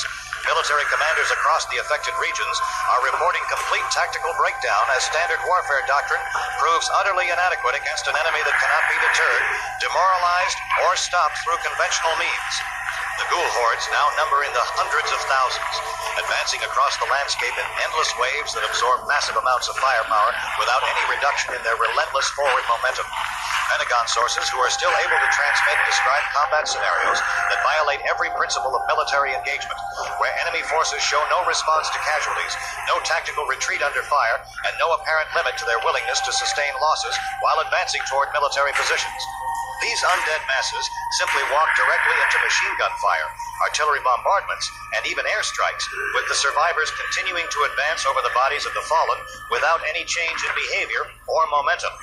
We now go to Dr. Chris Foster, who has been analyzing the biological mechanisms that drive these reanimated individuals. Thank you, John. What we're documenting represents a complete violation of every biological principle that governs living organisms. These reanimated individuals are driven by what can only be described as pure instinctual hunger, a biological imperative that operates independently of pain, fear, exhaustion, or any form of self-preservation. They detect living humans through a combination of body heat detection and response to movement, then pursue those targets with mechanical persistence that never diminishes, regardless of obstacles or resistance they encounter. Most disturbing from a military standpoint is their complete immunity to psychological warfare tactics. They show no response to loud noises, bright lights, or any other stimuli designed to disorient or intimidate enemy forces. They cannot be frightened, confused, or deterred through any conventional means because they operate on a level of consciousness that doesn't include higher brain functions like fear or reason. The reanimated individuals demonstrate remarkable durability, continuing to function and pursue targets despite injuries that would immediately incapacitate or kill any living organism. We've documented cases of individuals continuing aggressive pursuit behavior with massive trauma to limbs, torso, and even partial decapitation, as long as the brainstem and upper cervical spine remain intact. Only complete destruction of the brainstem terminates their motor function, and even then, the process requires significant physical trauma that completely severs the connection between brain and spinal cord. From a tactical perspective, this means that every engagement requires precision shooting under combat conditions, with each shot needing to achieve immediate neurological incapacitation or being completely wasted. Military units report that even experienced marksmen achieve hit rates of less than 25% when forced to make rapid headshots against moving targets while under the psychological stress of being surrounded by advancing hordes that show no fear of death. Dr. Foster, you're describing an enemy that essentially cannot be stopped through conventional military tactics. Spectrum Mobile does help us keep connected as a family. It provides us with reliability and allows us to do what we need to do in our life. Switch and save with one mobile line included with your internet service.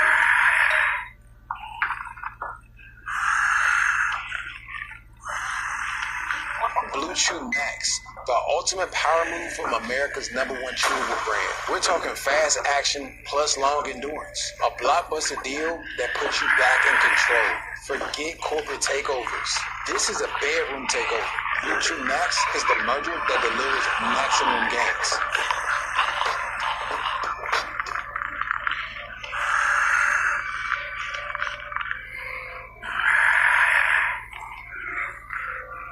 What does this mean for organized military resistance?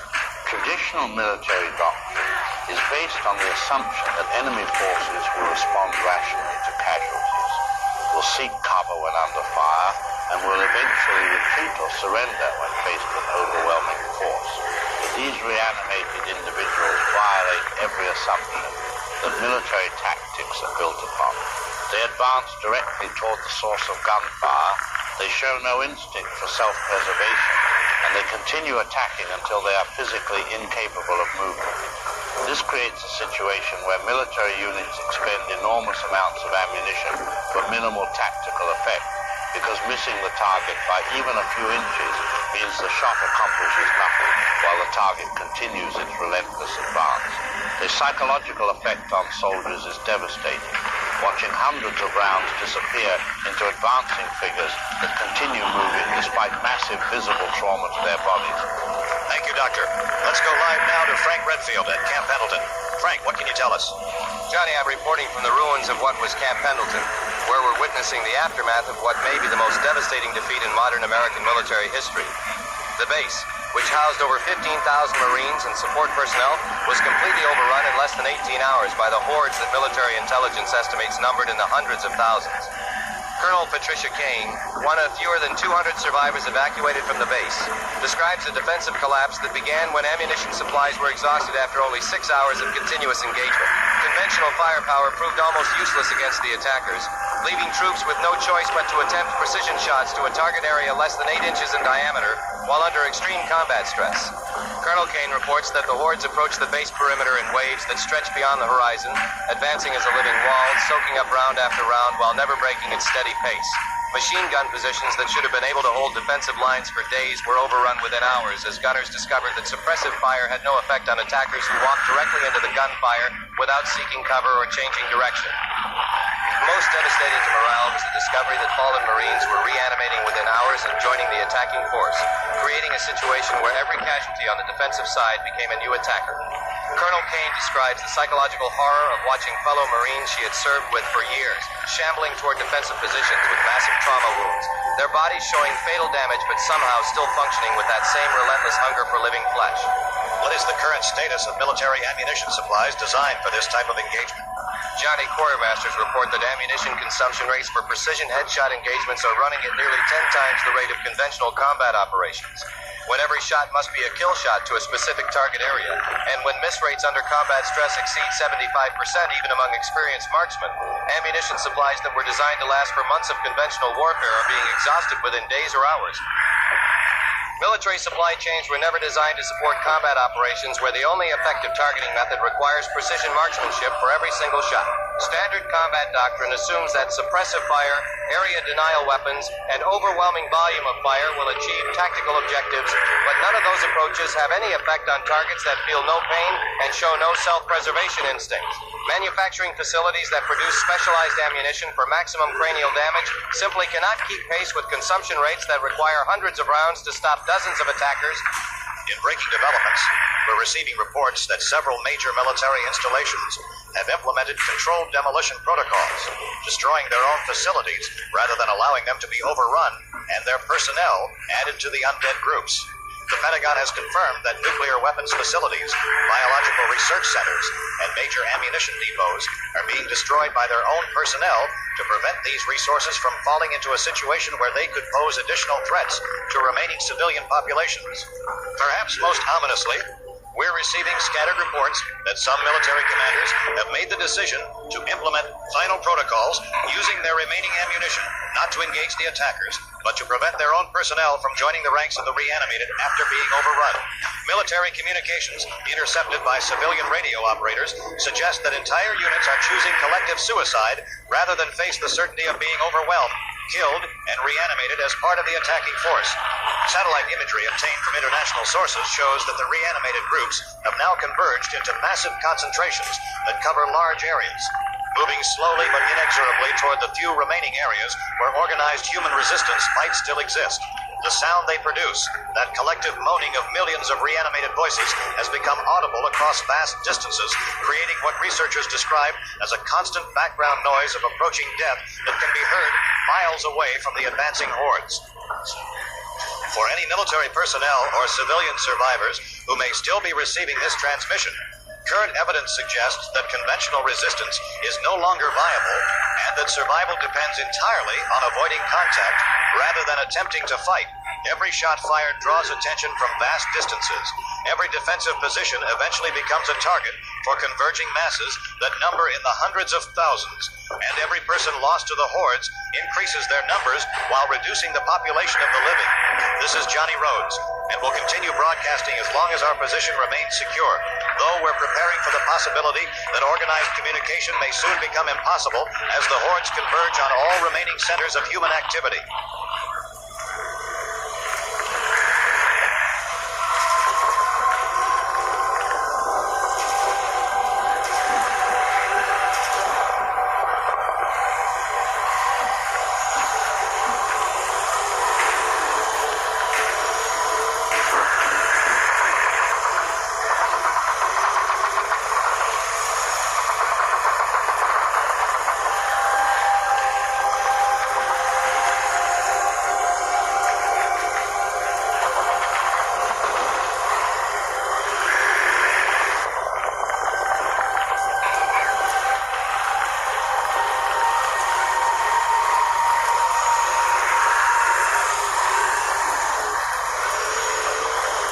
Over 30 and play mobile games? This is the smartest thing you'll hear all day. We all play games to relax. Match 3, Solitaire, Merge, whatever. But Snacksy actually makes that time useful. I've gotten Starbucks, Visa, and Amazon gift cards off the games I play before bed. No commitments, no schedules, no fake surveys, just casual gaming. Real rewards. Just download Snacksy in the Google Play Store. Choose a game you want to earn from. Play until you hit the milestones. Redeem for the gift card you got. Do not overthink this. Just try it.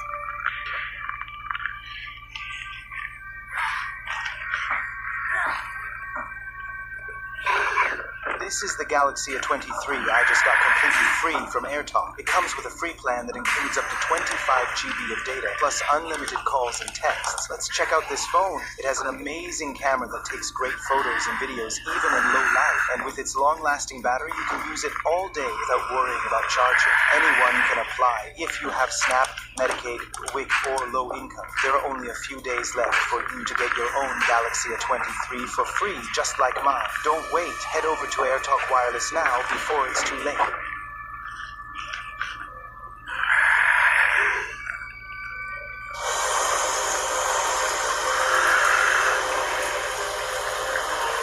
Alright, people.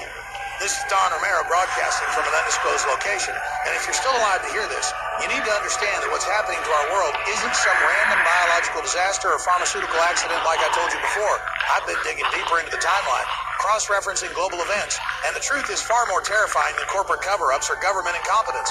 We're dealing with the consequences of scientific arrogance on a scale that threatens the very fabric of reality itself.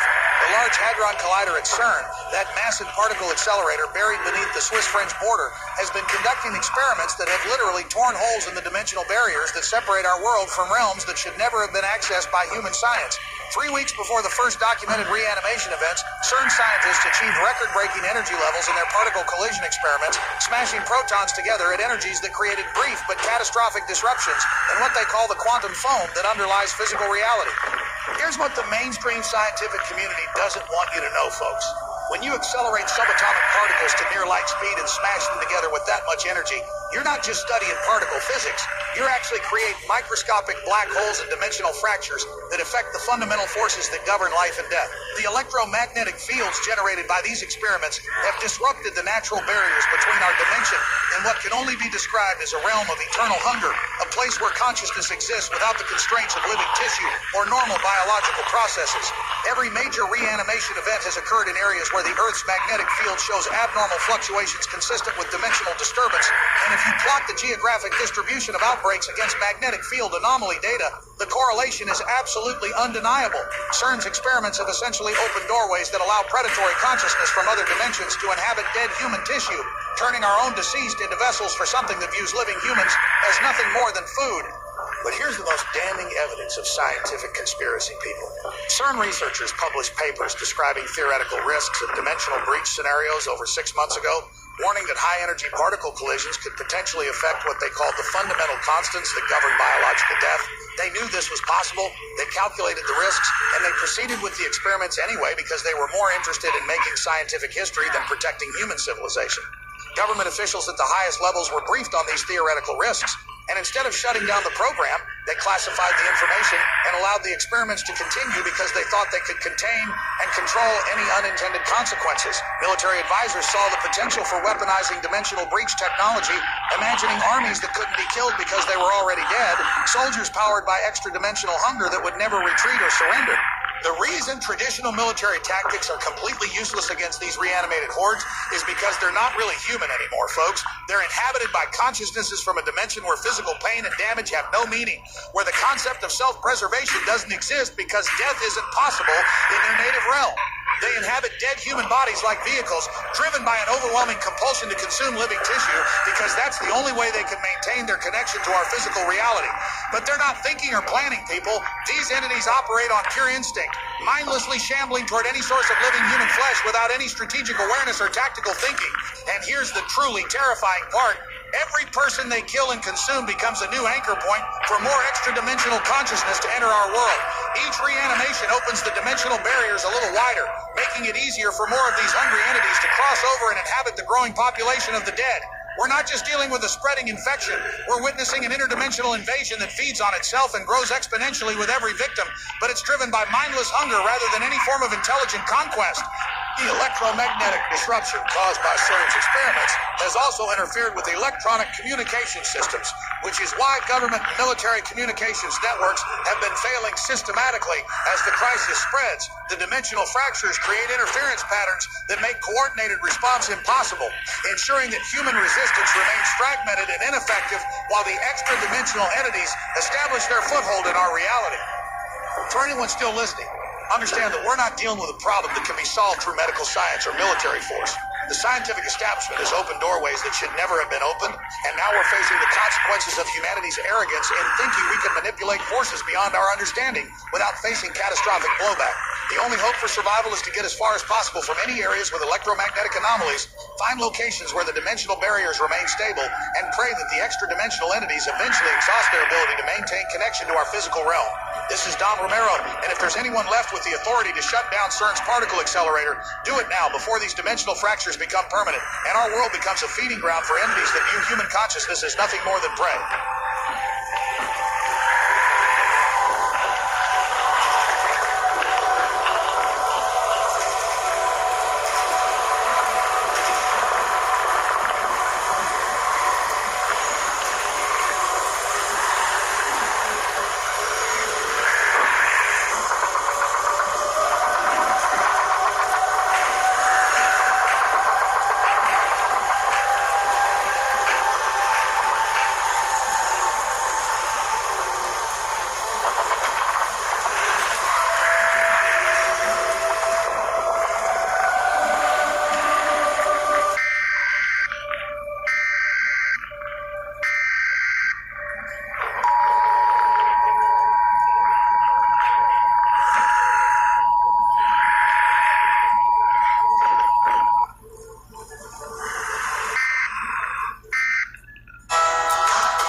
Your home sweet home just got even sweeter because Hobby Lobby has hundreds of exclusive decor items for every room in your house.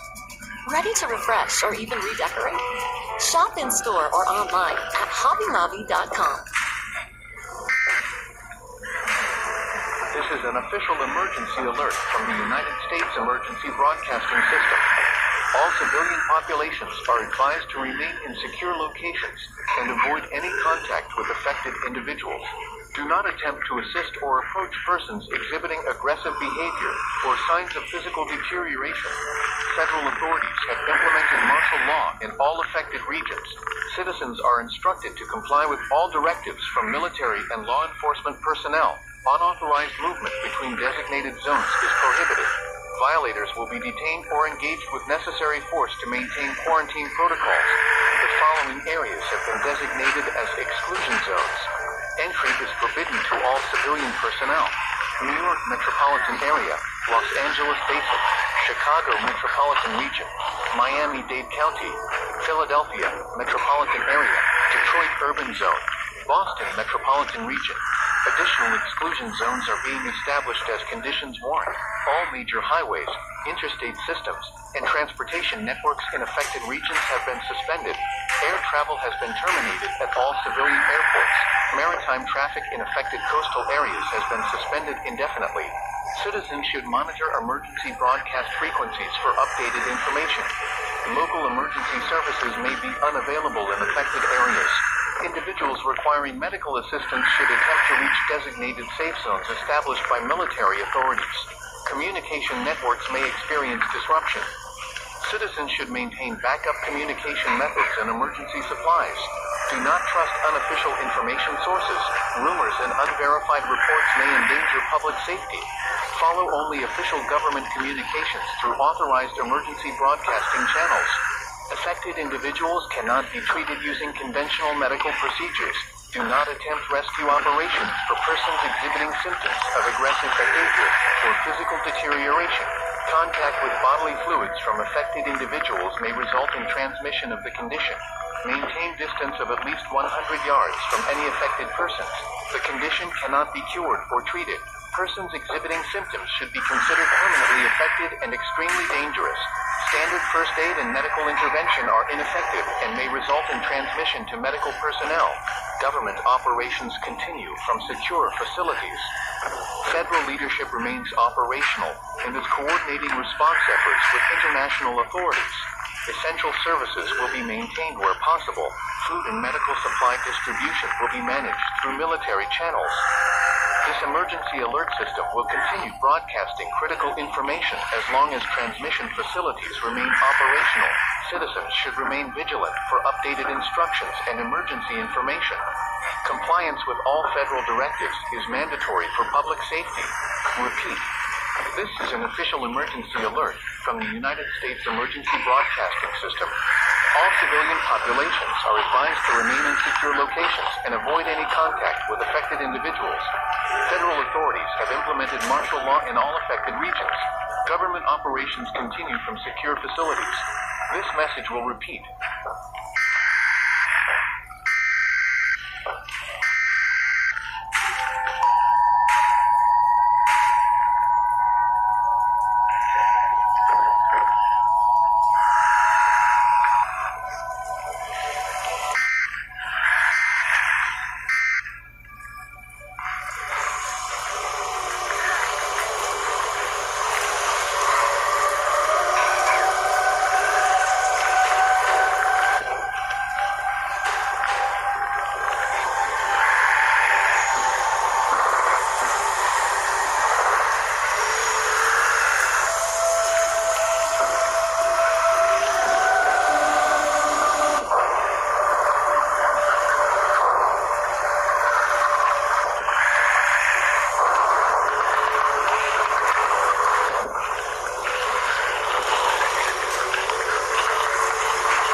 reporting from the Cheyenne Mountain Air Force Station Emergency Operations Center, located 500 feet beneath NORAD's hardened facility. Federal leadership has activated continuity of government protocols during day 20 of this unprecedented national crisis. After the complete collapse of surface-based military installations and the failure of all conventional defense strategies, the President has signed Presidential Policy Directive 40. Essential personnel have been relocated to hardened underground facilities designed to maintain federal government operations during the most extreme threats to national security. The transition to enduring constitutional government status represents an acknowledgement that surface-based resistance to the attacking groups has become tactically impossible. The last remaining elements of the 82nd Airborne Division are reporting complete ammunition exhaustion and imminent overrun. Satellite surveillance estimates the ghoul masses now exceed 10 million nationwide. Communication networks have been re-established through military satellite links and the survivable low-frequency communication system. This connects 14 major underground installations across the continental United States, allowing coordinated government operations to continue despite the complete collapse of civilian infrastructure and surface-based military commands. With us now from the medical facility within this complex is Dr. Barbara Chambers. Doctor? Johnny, I'm broadcasting from the medical facility within the secure underground complex, where we've established what may be the last functioning research laboratory capable of studying this crisis under controlled conditions.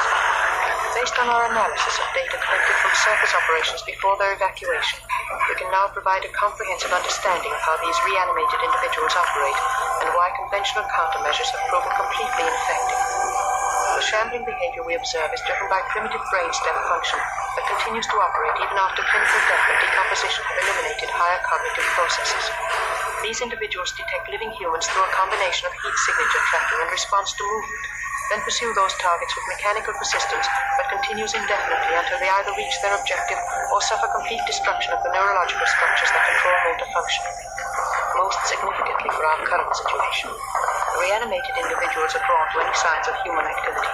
They respond to sound, vibrations from large groups of people, and the sense carried on air currents from areas where living humans are concentrated.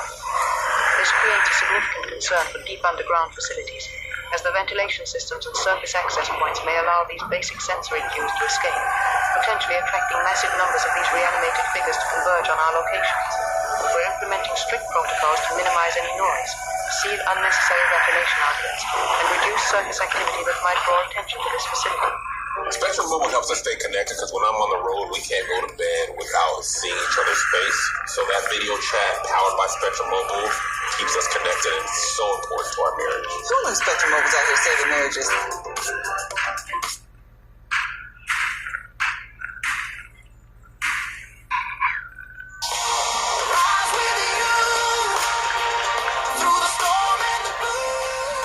You know, I've never felt this way before. Maybe we just go for it? Yes! Yes? Oh, sorry. I just hit a milestone playing games on Pogo. I got a ton of points. So is someone else, I guess.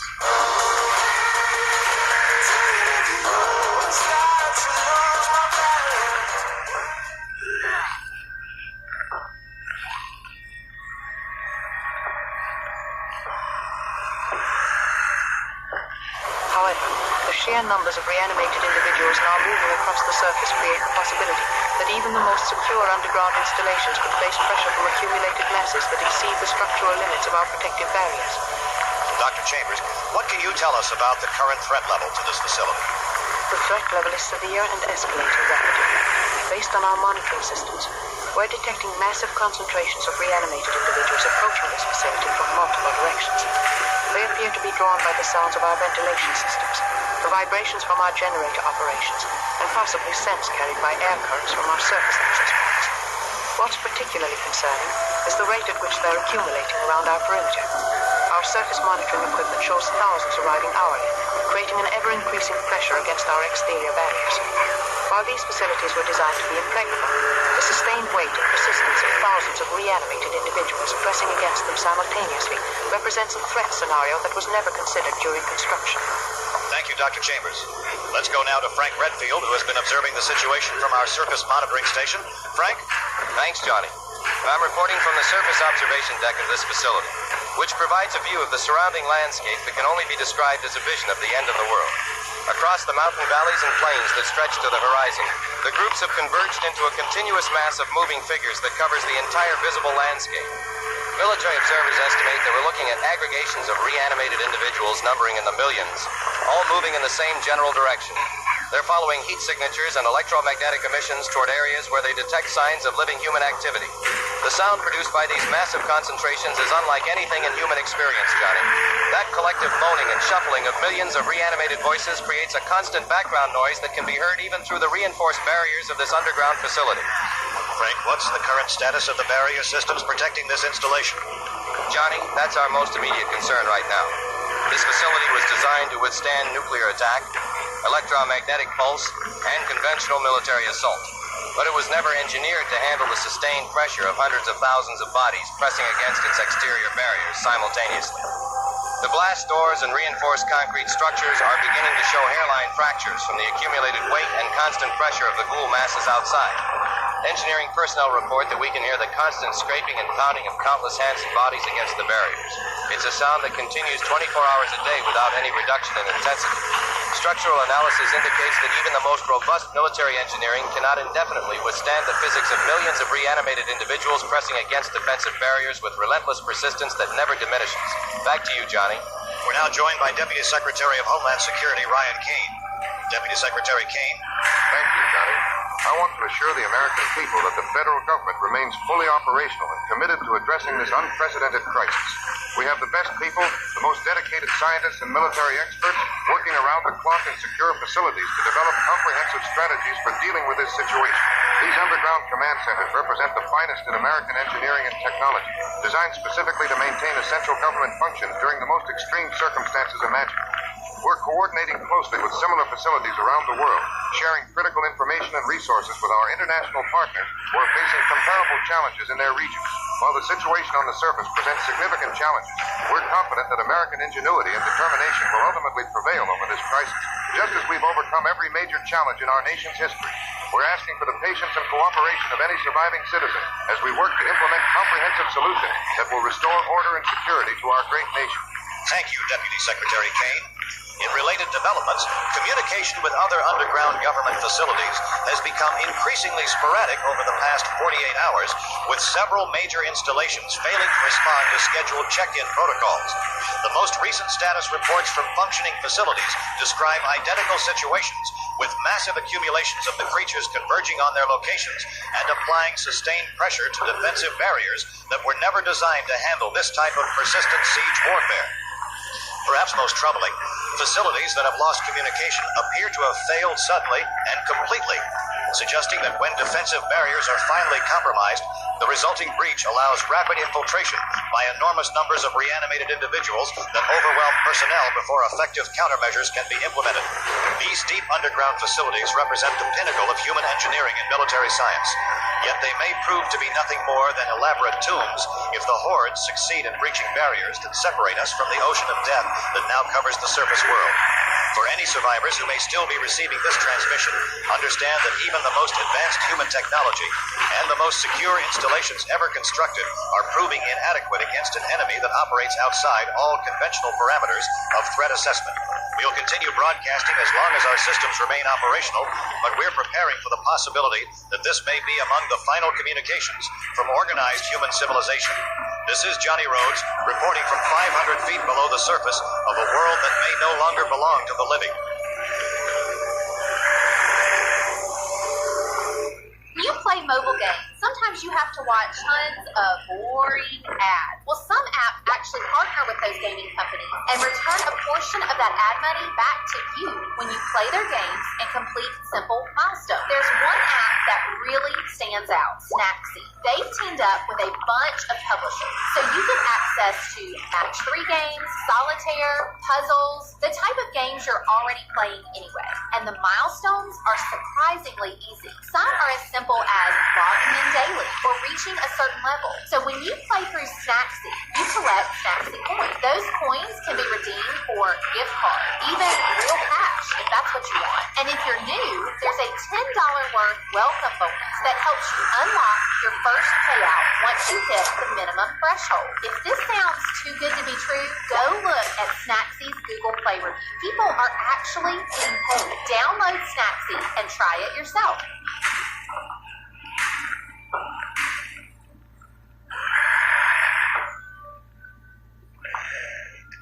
Today I received my free iPhone from AirTalk Wireless, and I want to show you what I received.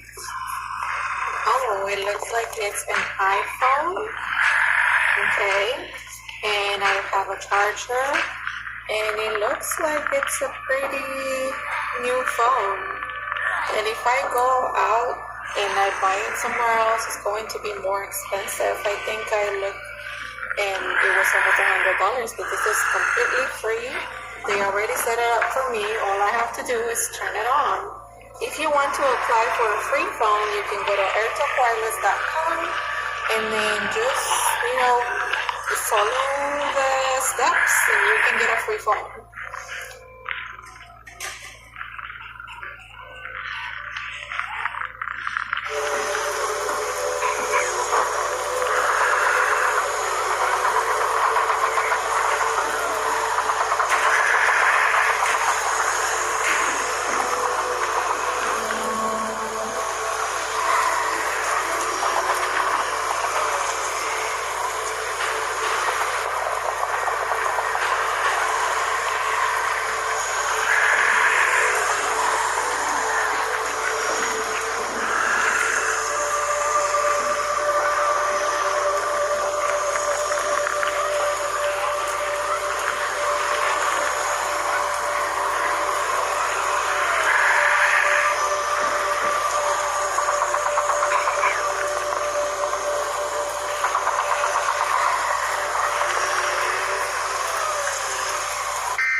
Emergency broadcasting system.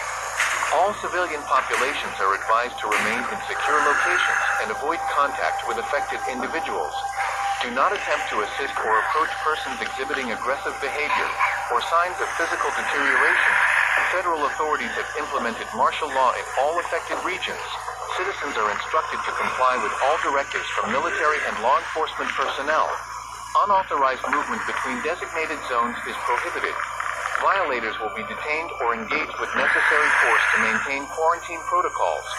The following areas have been designated as exclusion zones. Entry is forbidden to all civilian personnel. New York Metropolitan Area, Los Angeles Basin, Chicago Metropolitan Region, Miami-Dade County, Philadelphia Metropolitan Area, Detroit Urban Zone, Boston Metropolitan Region. Additional exclusion zones are being established as conditions warrant.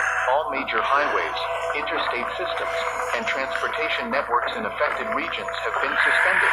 Air travel has been terminated at all civilian airports.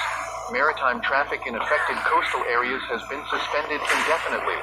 Citizens should monitor emergency broadcast frequencies for updated information.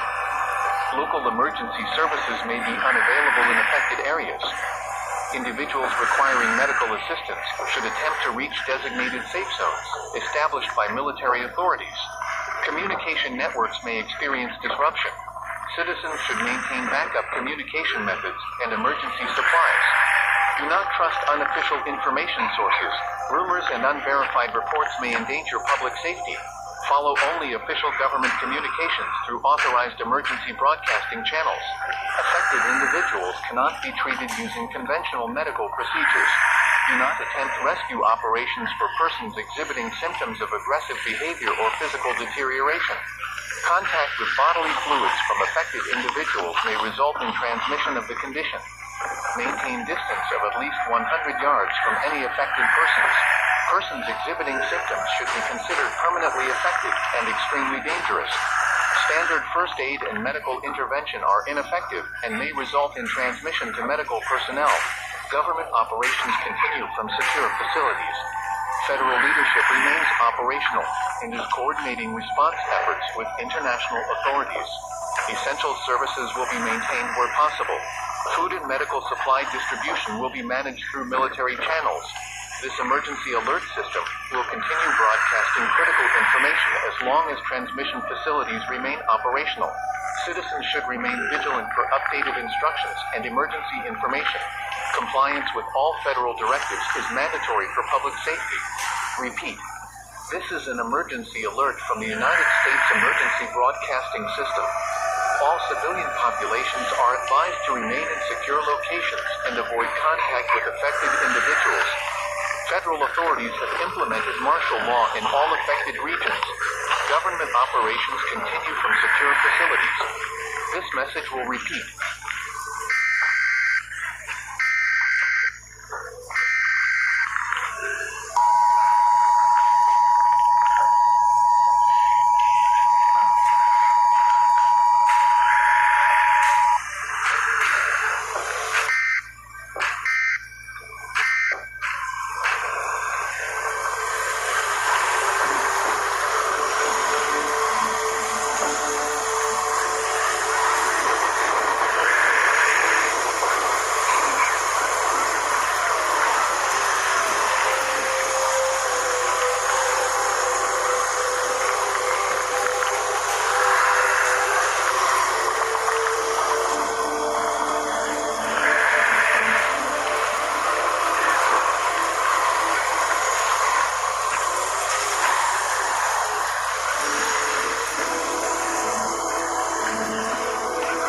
Our regular underground broadcast with an emergency presidential address. President Albert Wesker will be speaking to the nation from the Secure Command Facility here at Cheyenne Mountain, marking his first comprehensive statement since the complete collapse of surface-based government operations and the systematic failure of military resistance efforts. This address comes as communication with other underground government facilities has become increasingly sporadic, and as reports indicate that the undead hordes have converged on major population centers in numbers that exceed all previous estimates. The President is expected to address the current crisis management strategy and provide guidance for any surviving American citizens. We now take you to the Emergency Command Center. Ladies and gentlemen, the President of the United States.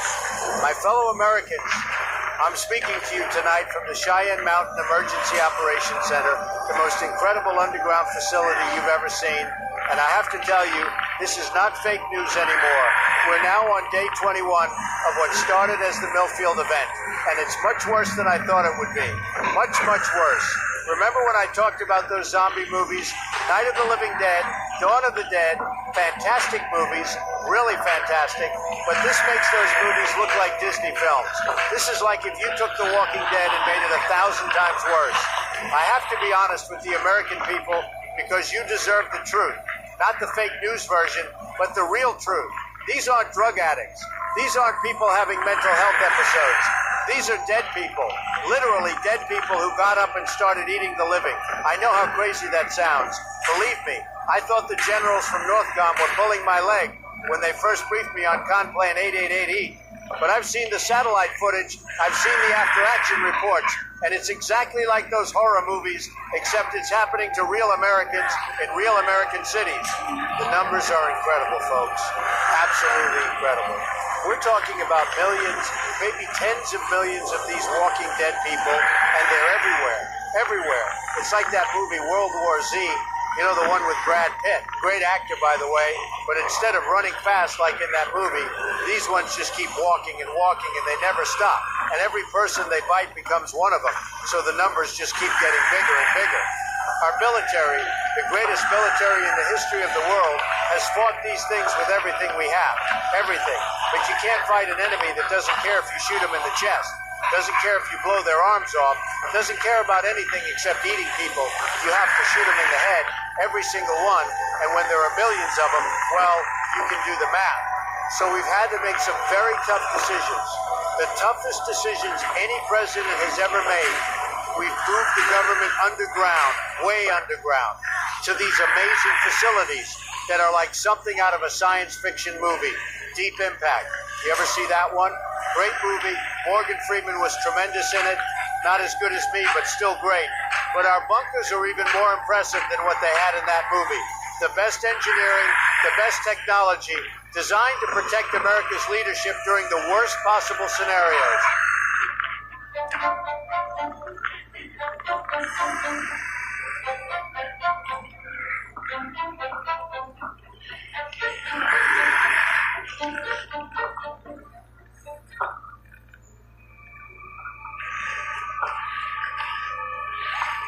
If you didn't know, Clio is a cash advance app where you can get up to $250. I know what you're thinking, what about my credit? But there's no credit checks with Clio. And even better, there's no interest. So if all you need is $75, you'll just have to pay $75 back. No minimum direct deposit needed, no pay stubs, no W-2 forms. And to top it all off, you get to choose the repayment date that works best for you.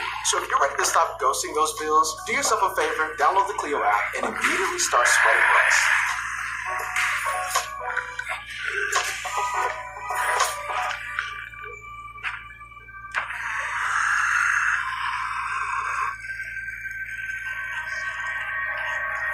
And let me tell you, this is definitely the worst possible scenario. This is worse than nuclear war, worse than anything we ever planned for, because at least with nuclear war, the enemy doesn't keep getting bigger every time they win a battle. Now, I know what some of you are thinking. You're thinking this is like one of those conspiracy movies where the government caused the problem, Resident Evil, you know that one? Great action sequences, Milla Jovovich, very talented actress, but let me be very clear. This administration had nothing to do with causing this disaster. Nothing. We inherited a lot of problems from the previous administration, but this isn't one of them. This is something that happened to us, not something we did, and we're working harder than anyone has ever worked to find solutions. I've got the most brilliant scientists, people who are much smarter than the scientists in those movies, working around the clock to figure out how to stop this thing.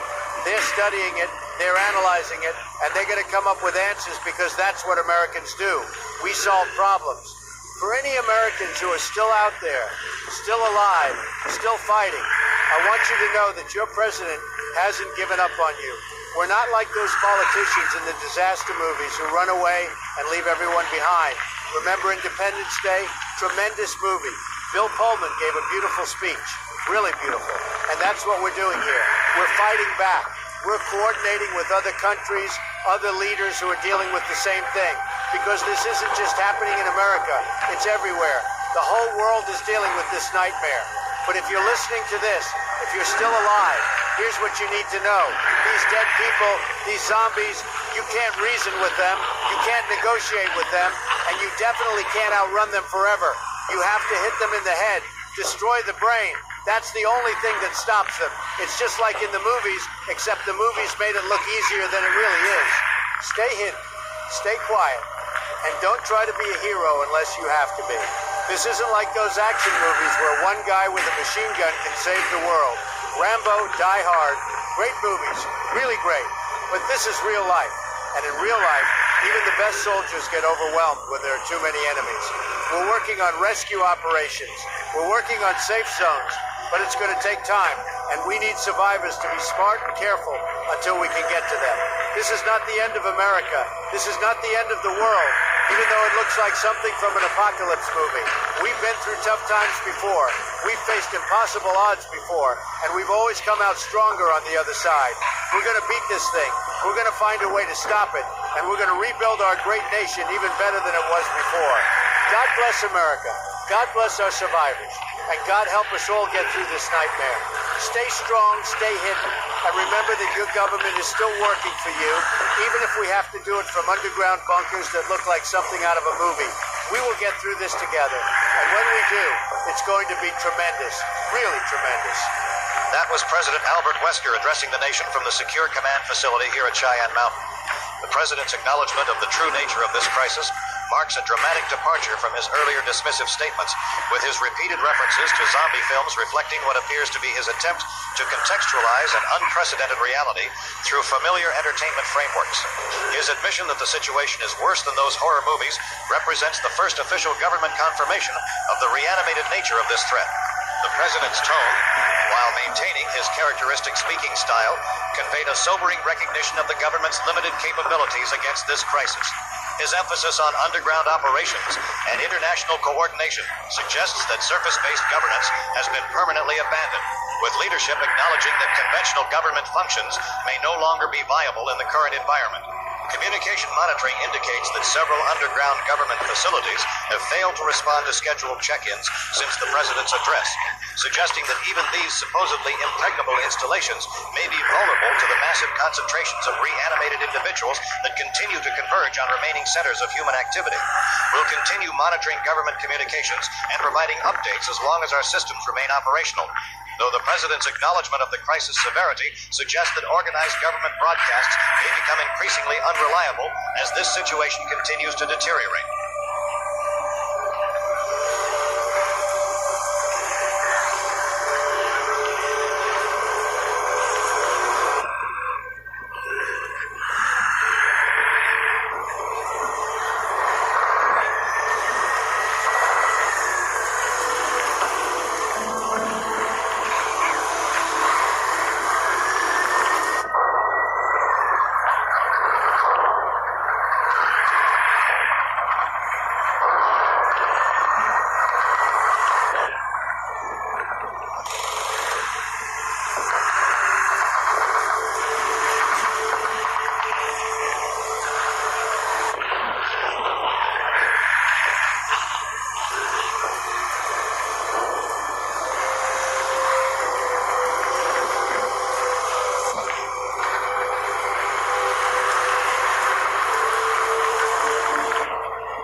Broadcasting from what was supposed to be the most secure government facility ever constructed, 500 feet beneath Cheyenne Mountain, where military escort units relocated our broadcast equipment after the collapse of our previous facility.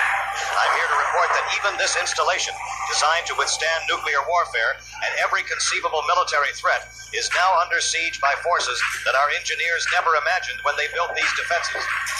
For the past 18 hours, hundreds of thousands of Walking Dead figures have converged on this location, drawn by something we don't yet understand about our underground operations, creating a concentration of reanimated individuals that covers the mountainside that extends beyond the horizon. The sound they produce, that collective moaning and scratching, has become a constant background noise that penetrates even the deepest levels of this facility. A reminder that we're surrounded by an ocean of hunger that presses against our barriers with the accumulated weight of hundreds of thousands of bodies. Engineering personnel report that the blast doors and reinforced concrete structures are showing stress fractures from sustained pressure that exceeds all design specifications, with hairline cracks beginning to appear in barriers that were built to withstand the most extreme military attacks imaginable. We're joined now by Dr. Chris Foster. Doctor? Johnny, I need to report that our worst fears about the protection capabilities of these reanimated individuals are being confirmed in the most catastrophic way possible. Whatever allows them to sense our presence here, it's led the undead hordes from hundreds of miles away to converge on this exact location. Satellite imagery shows streams of reanimated figures moving toward us from every direction, following some unknown signal that guides them directly to our position.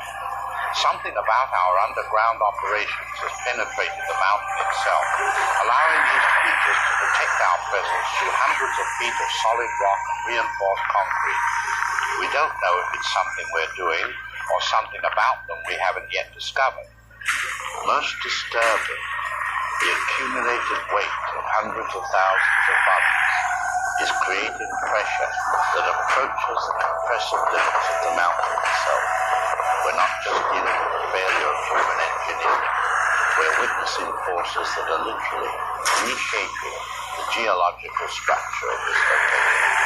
The constant pressure and vibration from the vast number of reanimated individuals is causing micro-fractures in the bedrock, creating pathways for water infiltration and structural instability that threatens the integrity of the entire mountain complex.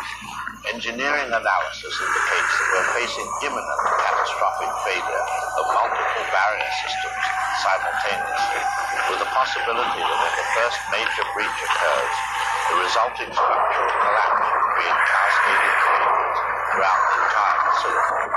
We're looking at a situation where thousands of shambling figures will pour into this installation like water through a broken dam, overwhelming every compartment and corridor within minutes of the initial breach.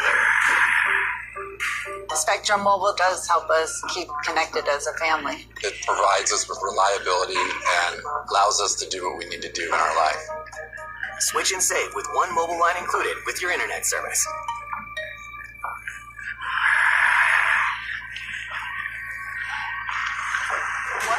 $7 now? No, don't worry about it. We can just use Pogo. Pogo? You haven't heard of Pogo? It's rated #1 rewards app by Newsweek and trusted by over 2 million users. I can play games, earn rewards, and it helps me offset my everyday expenses.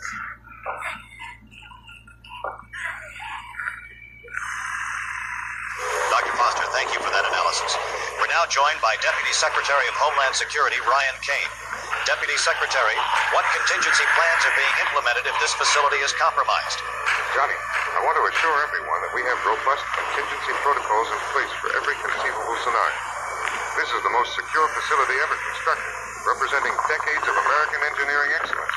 And even though we're facing some unprecedented pressure from outside, we're confident that our defensive systems will maintain their integrity. The engineers are working around the clock, the finest structural engineers in the world, reinforcing the barriers, strengthening any identified weak points, and implementing every possible measure to maintain the security of this installation. We're also coordinating with other secure facilities across the continental United States, sharing information and resources through our hardened communication network, because that's what Americans do when we face challenges. We work together, we support each other, and we never give up, even when the situation appears difficult.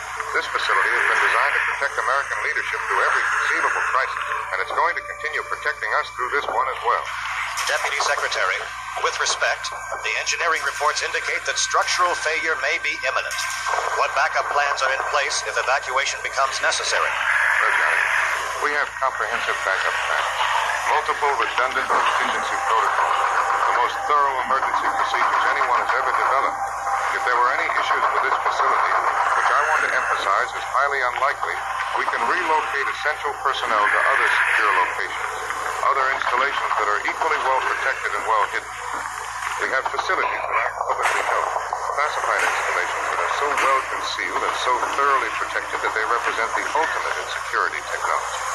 The continuity of government protocols ensure that federal operations will continue regardless of any localized challenges we might face. I'm receiving reports that the blast doors on level 7 have just suffered catastrophic failure.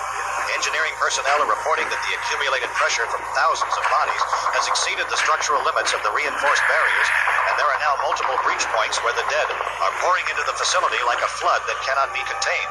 Security teams are falling back to inner defensive positions, but the sheer number of reanimated individuals entering through the compromised barriers is overwhelming every checkpoint and sealed compartment they encounter. The sound of metal groaning and concrete cracking is echoing throughout the installation as the structural integrity of the entire complex begins to collapse under the impossible weight and pressure of thousands of walking corpses pressing against barriers that were never designed to handle this type of sustained siege warfare. Dr. Foster, what's your assessment of the situation? The cascading failure I warned about is happening exactly as predicted.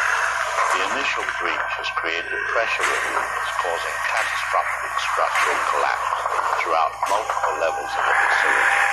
Water mains are rupturing, power conduits are failing, and the life support systems that kept us alive down here are shutting down as dead figures pour through every corridor, ventilation shaft in numbers that make resistance impossible. They're drawn by sound, by movement, by the presence of the living, and once they catch a trace, nothing diverts them. They don't think, they don't plan, they simply keep pressing forward with mechanical persistence that never diminishes. Every sealed compartment, every reinforced door, every last barrier we built to protect ourselves is giving way under the sheer weight of their endless numbers. We're now going to Frank Redfield, who is in the communications center. Frank? Johnny, I'm trapped in the communications center with the last functioning broadcast equipment, and I can hear them in the corridors outside. That constant moaning and shuffling as thousands of dead figures move through the facility. The emergency lighting has failed. The air circulation has stopped. The only sounds are the groaning of metal and concrete under impossible stress and the approaching footsteps of death itself moving through every level of this installation.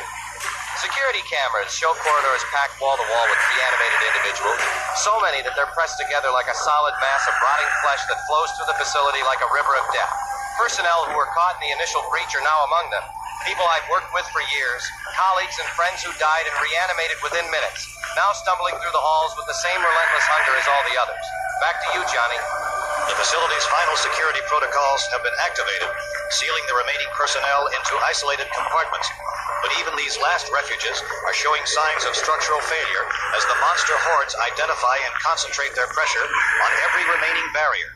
Communication with other government facilities has been completely severed, leaving us with no coordination, no backup support, and no confirmation that any other secure installations have survived the convergence of undead hordes that has overwhelmed every defensive position humanity has attempted to establish. For any survivors who may still be receiving this transmission, understand that the most secure facility ever constructed by human engineering has proven inadequate against forces that operate outside every assumption we made about defensive warfare and structural engineering. The blast doors behind me are beginning to buckle, and I can hear the sounds of approaching death moving through the corridors toward this final broadcasting position. The groaning of metal and concrete, the constant moaning of thousands of reanimated voices, and the scraping of countless hands against barriers that were designed to protect the continuity of human civilization. But there will be no continuity, no survival of organized government, no technological solutions to a crisis that has consumed every institution and defensive measure that humanity created to protect itself. This is Johnny Rhodes, and this may be the final transmission from organized human civilization, broadcasting from a tomb 500 feet underground as the mountain itself collapses under the weight of death and the last lights of human knowledge and communication are extinguished by forces that hunger for nothing more than living flesh. God help anyone still listening, because there is no one left to help, no government left to save you, and no refuge that can protect you from the endless hunger that now covers the earth.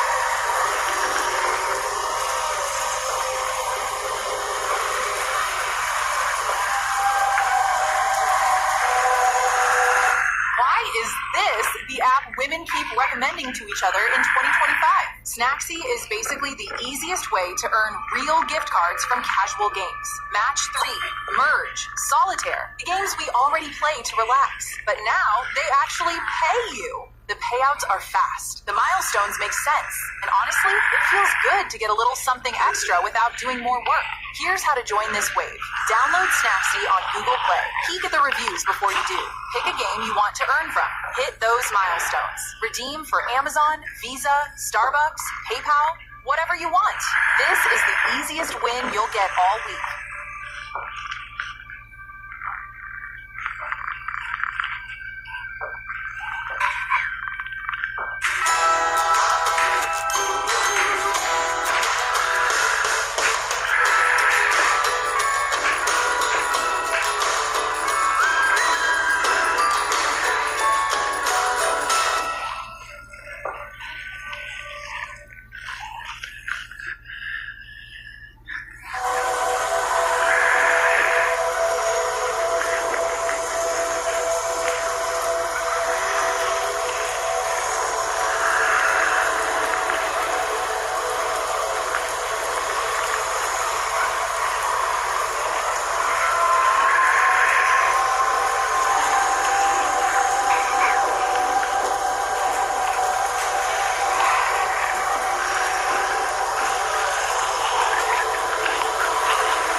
beloved congregation, if any of you can still hear my voice in this hour of ultimate darkness, know that what we witness today is not the victory of evil over good, but the final fulfillment of prophecy that has been written in the Holy Scriptures for thousands of years. The dead have risen from their graves. The earth has given up its dead, and the very foundations of human civilization have crumbled before forces that no earthly power can resist or comprehend. This is not a failure of divine protection or a defeat of the righteous, but the opening of the final seal of judgment, the last trumpet blast that announces the end of this present age and the beginning of eternity. For it is written in the book of Revelation that in the last days, death and hell shall give up their dead, and every nation shall be judged according to their deeds, and the wicked shall face tribulation such as has never been seen since the beginning of the world. We have lived to see the fulfillment of John's vision on the Isle of Patmos, where he beheld a pale horse whose rider was death, and hell followed with him, and power was given unto them over the fourth part of the earth, to kill with sword, and with hunger, and with death, and with the beasts of the earth. The beasts that now walk among us are not natural creatures, but the instruments of final judgment, the physical manifestation of spiritual death that has consumed a generation that turned away from the light of truth and embraced the darkness of rebellion against the Most High God. Look upon the ruin of all human institutions, all the mighty works of man's hands, all the towers of pride and fortresses of earthly power, and see how they crumble like dust before the inexorable march of divine justice. The governments of this world, with all their weapons and all their wisdom, have proven powerless against the judgment that proceeds from the throne of the Almighty. Their armies are scattered, their strongholds are breached, their leaders cower in caves and holes in the earth, crying out for the mountains and rocks to fall upon them and hide them from the face of him who sits upon the throne and from the wrath of the Lamb. For the great day of his wrath has come, and who shall be able to stand? The kings of the earth, and the great men, and the rich men, and the chief captains, and the mighty men, every bondman and every free man, have hidden themselves in the dens and in the rocks of the mountains, but there is no hiding place from the judgment of the righteous God, who will not be mocked. The walking dead that consume the flesh of the living are not our true enemy, for they are merely the servants of justice, the instruments by which the Lord of hosts executes his final decree upon a world that has filled up the measure of its iniquity. They hunger for flesh because this generation has starved their souls with spiritual death. They know not mercy because mercy has been despised and rejected by those who chose darkness rather than light. Every shambling corpse that tears at the bodies of the living is a testimony to the wages of sin, which is death, and every cry of agony from those who are consumed is an echo of the eternal torment that awaits all who die in their sins without Christ as their Savior and Redeemer. But even in this hour, when the very foundations of the earth are shaken, when the sun is darkened and the moon has become as blood, when the stars fall from heaven like figs shaken from a tree by a mighty wind, even now there is hope for those who call upon the name of the Lord with sincere hearts and genuine repentance.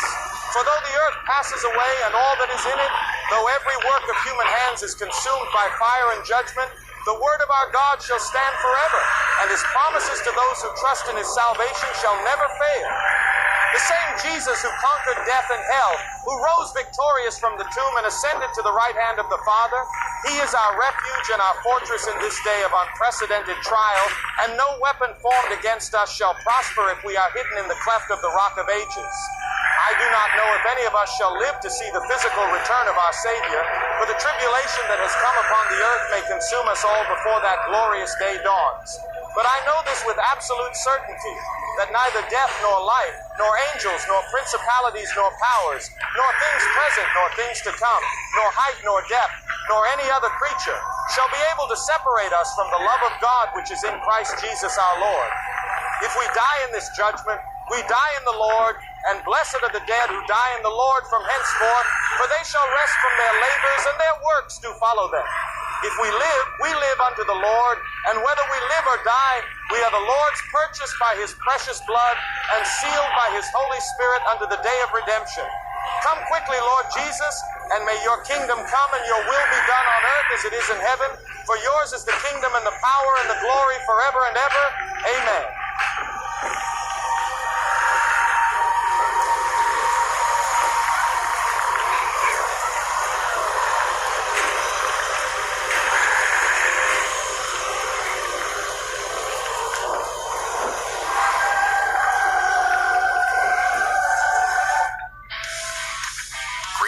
knows that if you're a lineman in charge of keeping the lights on, you go to great lengths, and sometimes heights, to ensure the power is always flowing. Which is why you can count on Grainger for professional-grade products and next-day delivery. So you have everything you need to get the job done. Call 1-800-GRAINGER, click Grainger.com, or just stop by. Grainger, for the ones who get it done.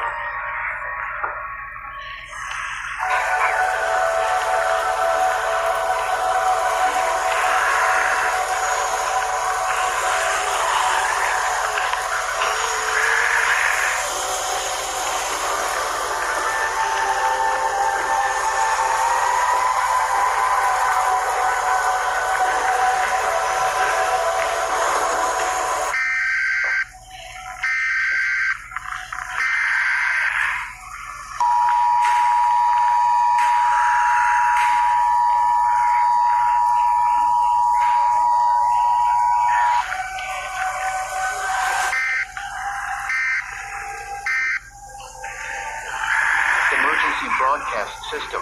Automated protocols engaged. Government facility Alpha 7. Broadcasting on all available frequencies.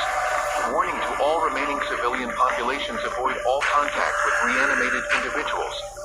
Maintain safe distance of at least 100 yards. Do not attempt rescue operations or approach affected persons. Lethal force authorized for self-defense purposes only. This facility is experiencing structural compromise. Blast doors showing stress fractures. Backup power systems functioning at reduced capacity. All personnel have been evacuated or are presumed lost.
This is Jimmy Bowman broadcasting on emergency frequencies from a mobile location somewhere in what used to be the United States of America.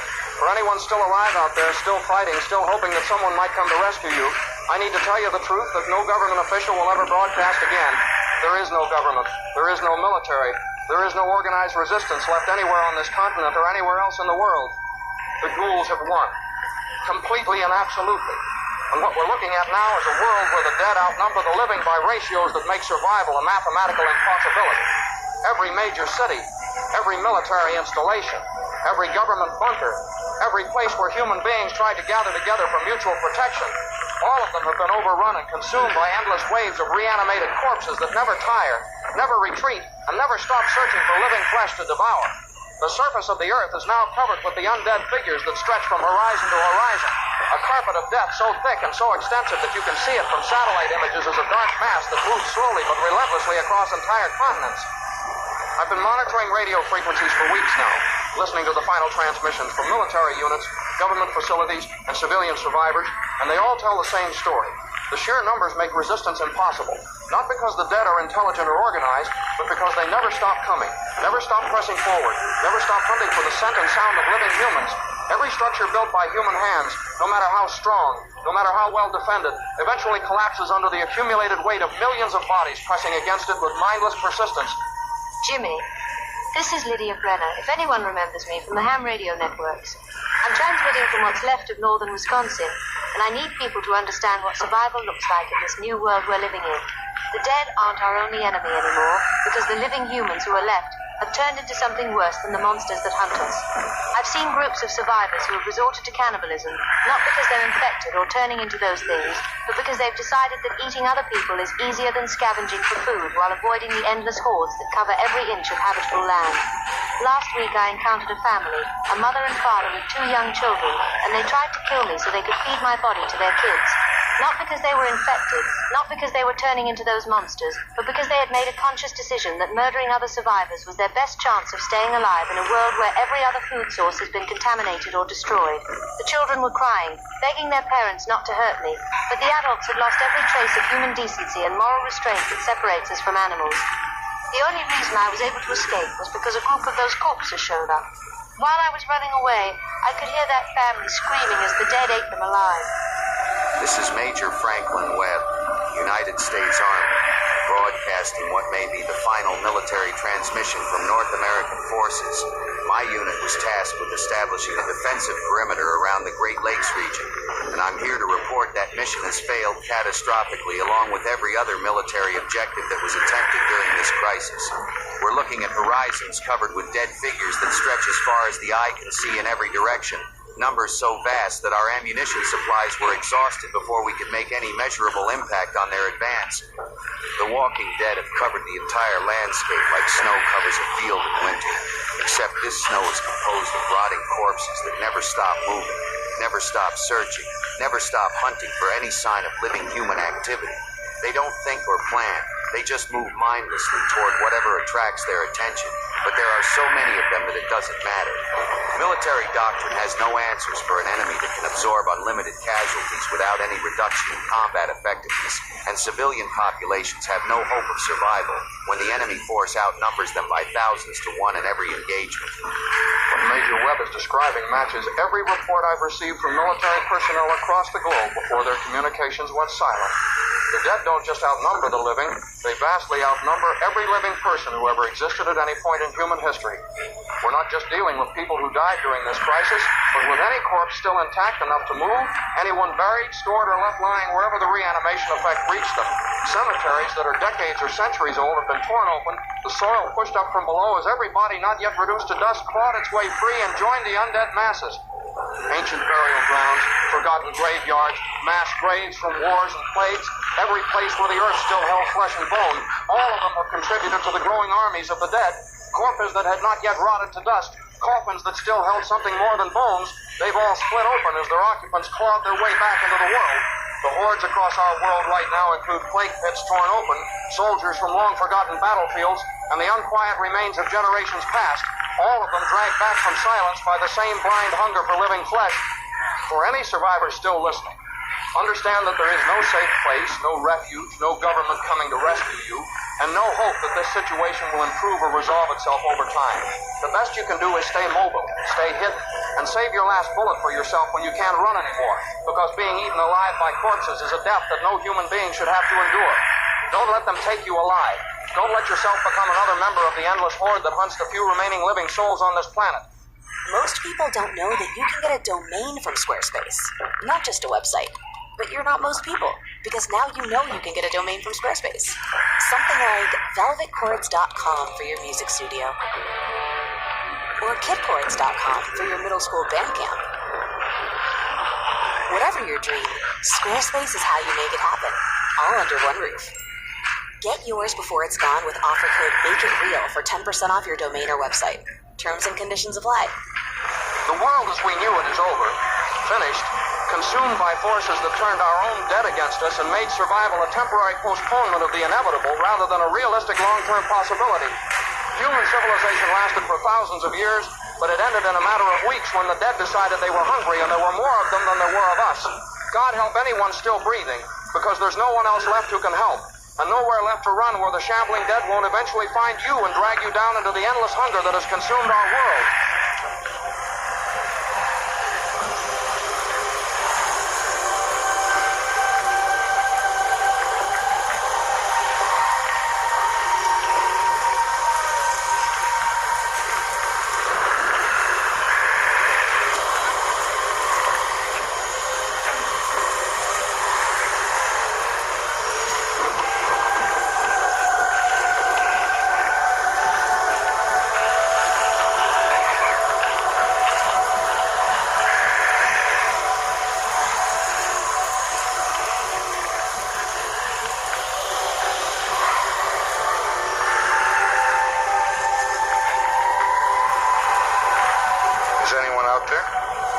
anyone still alive who can hear this transmission.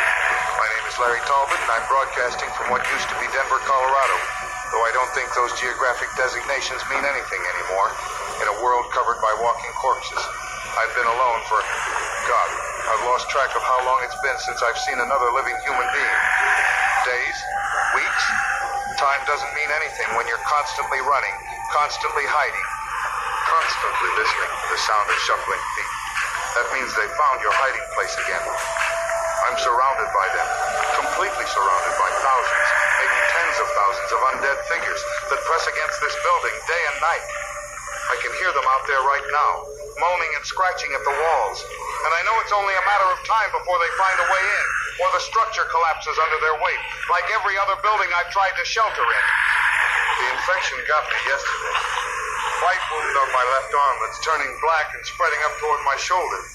I can feel it moving through my system, that burning sensation in my blood, the fever that comes and goes in waves. And I know what's going to happen to me. I've seen it happen to others. The screaming as their organs dissolve from the inside, the way their bodies convulse as everything human dies and something else takes control. I'm not going to let that happen to me. I'm not going to become one of those mindless things that shamble through the ruins, hunting for living flesh to devour. Before I do what needs to be done, I need someone to know what I've seen out here, what this world has become, what humanity faces in whatever time we have left. The dead aren't just in the cities anymore. They've spread everywhere, covering the landscape like a plague of locusts that consumes everything in its path and leaves nothing but empty ruins and gnawed bones behind. The worst part isn't the walking dead. It's the silence between their moaning, the complete absence of any human sound, any sign of civilization, any indication that our species ever accomplished anything worth preserving. All the cities, all the art, all the music, all the books, all the dreams and hopes and achievements of human civilization, none of it matters anymore because there's no one left to remember it or care about it. We built skyscrapers that touched the clouds. We created technologies that could have taken us to the stars. We wrote symphonies and painted masterpieces and discovered the secrets of the universe. And now it's all just empty buildings where reanimated corpses wander through the ruins looking for flesh to consume. I can feel the infection spreading, the fever getting worse, my vision starting to blur around the edges. I don't want to be just another voice in that endless moaning chorus. Just another mindless thing shuffling through the wreckage of everything we ever built or dreamed of building. But right now I'm still human. Still capable of remembering what we were before the dead rose up and took our world away from us. And before that memory dies with me, I'm choosing to end this on my own terms, while I still have a choice.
Automated Broadcast Government Facility, Alpha 7.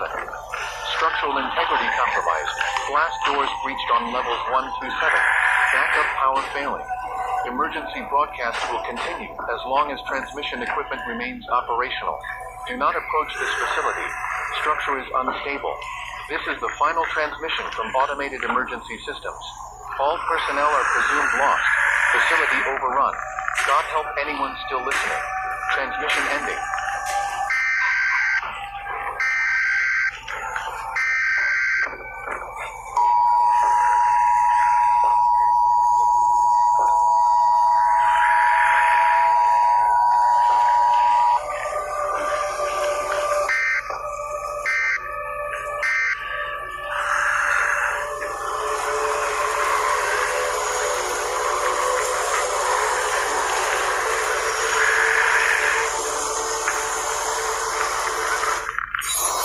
However you celebrate, the holiday season can be a lot. What do you mean the flight's canceled? Don't fight with your sister. Between travel, family, shopping, cooking, and more. The turkey. So when you're feeling overwhelmed, stop.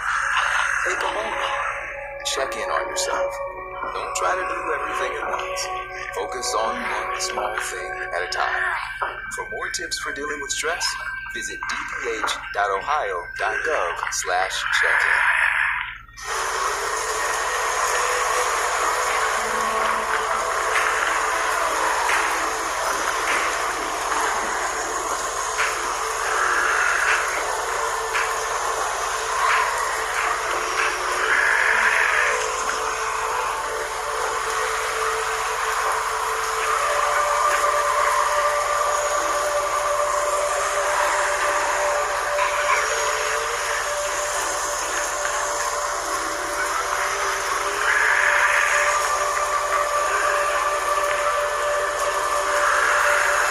Satellite transmission, European Broadcasting Network emergency frequency.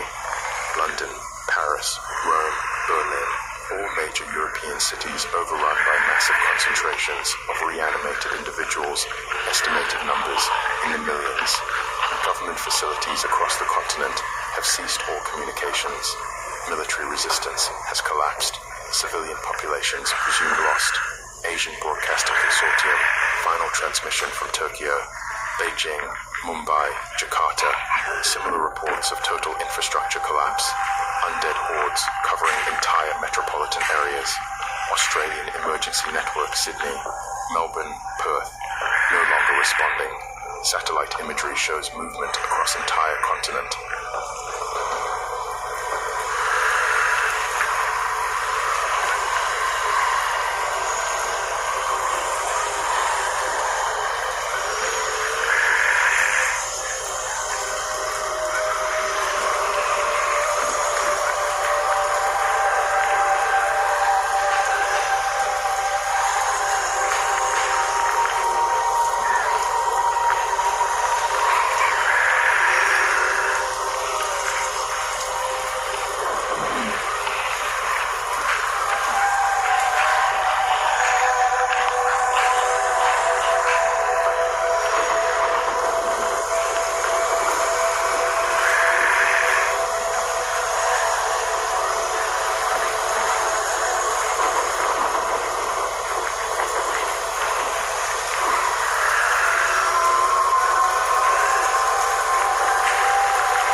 Broadcasting from what I thought was going to be a secure location, talking to, well, probably no one at this point. This is Ben Kennedy, and if you're somehow still alive and listening to this, you're probably in the same situation I'm in. Alone, scared, running out of supplies, and wondering how the hell we got to this point where having a conversation with another human being has become impossible. You know, when I started doing this podcast, Late Night Conversations, I thought I was just going to be talking to people about weird news stories, conspiracy theories, maybe some paranormal stuff that would give people a little thrill before they went to bed. I never imagined I'd be broadcasting the end of the world, watching human civilization collapse in real time while I tried to make sense of it for an audience that probably stopped existing weeks ago. I keep thinking about the early days of this crisis, when Sheriff McClellan called in to talk about those strange attacks at the cemetery. We treated it like it was just another weird news story, something unusual but containable, the kind of thing that would get resolved by experts and authorities while the rest of us went about our normal lives. I remember making jokes about zombie movies, asking the sheriff if he thought we were dealing with some kind of Night of the Living Dead situation, and both of us laughing because of course that was impossible. Of course the dead don't come back to life and start eating people. Of course that's just Hollywood fantasy, except it wasn't. And now I'm sitting here in a boarded-up radio station, listening to the sound of thousands of shambling feet outside my windows, knowing that every joke I made, every casual dismissal of the early warning signs, every time I treated this crisis like entertainment instead of the end of everything, all of that was the kind of arrogance that got us all killed. I think about Dr. Foster trying to explain the science behind what was happening, how he struggled to make sense of biological processes that violated everything he'd learned in decades of research. The guy was a brilliant scientist, and I could hear the frustration in his voice as he admitted that conventional medicine had no answers for corpses that got up and walked around looking for living people to eat. He kept trying to find rational explanations, hoping that human knowledge and scientific method could somehow provide solutions to a problem that existed outside the boundaries of natural law. And I kept pushing him for answers, asking the kinds of probing questions that I thought made me a good interviewer, when what I should have been doing was listening to his warnings and getting the hell out of populated areas before it was too late. The conspiracy theorist Don Romero, he was completely wrong about the causes, spitting wild theories about pharmaceutical companies and dimensional fractures that had nothing to do with reality. But he was the only one who seemed to grasp that this could be an extinction-level event when the rest of us were still thinking in terms of manageable problems with logical solutions. Even though his explanations were nonsense, he understood the scale of the threat better than any of the actual experts. Sometimes being paranoid about everything means you're accidentally right about the one thing that really matters. And now here I am, talking to myself in an empty radio station while the world ends outside my barricaded door. The irony isn't lost on me that I spent years having conversations with people all over the world, connecting strangers through the magic of radio waves and shared curiosity about the unknown. And now when I need human contact more than ever, there's no one left to talk to, no one left to share fears with, no one left to find comfort in conversation, no one left to remind me what it means to be human in a world where humanity has become an endangered species. I don't know how much longer this generator is going to keep running, or how much longer my supplies are going to last, or how much longer the dead outside are going to be content to just press against my barriers instead of finding a way through them. What I do know is that when this broadcast ends, when the power finally fails and the microphone goes silent, that'll probably be the end of the last human voice trying to make sense of what happened to our world. So if there's anyone out there, anyone still listening, anyone who remembers what it was like when humans could sit around and have conversations about ideas and dreams and fears without wondering if they were about to be torn apart by reanimated corpses, just know that we tried. We tried to understand. We tried to find solutions. We tried to maintain some kind of connection with each other even as everything fell apart around us. Maybe that's what makes us human, that desire to communicate, to share our thoughts and experiences with others, to find meaning and connection even when everything else becomes meaningless. This is Ben Kennedy, signing off from Late Night Conversations for the last time. Thanks for listening, wherever you are, whenever you were. It's been an honor to share these final moments of human civilization with you. Keep talking to each other if you can. Keep remembering what we were. And maybe someday, somewhere, someone will find a way to bring back the world where conversations like this were possible. Good night, good luck, and goodbye.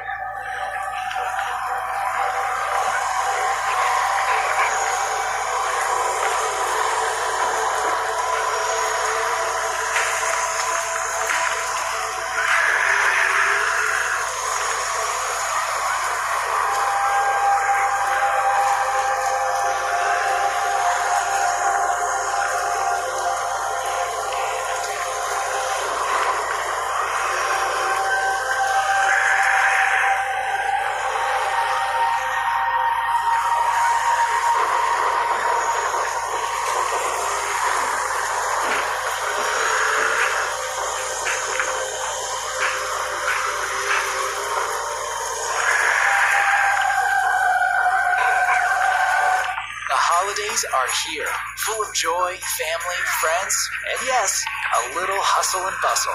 That's why you need Aleve. Between cooking, shopping, and all those extra errands, aches and pains can sneak in. Aleve is here to help with long-lasting body pain relief. Don't let body pain slow you down. With up to 12 hours of body pain relief per dose, you can keep up with the season's magic and all that awaits.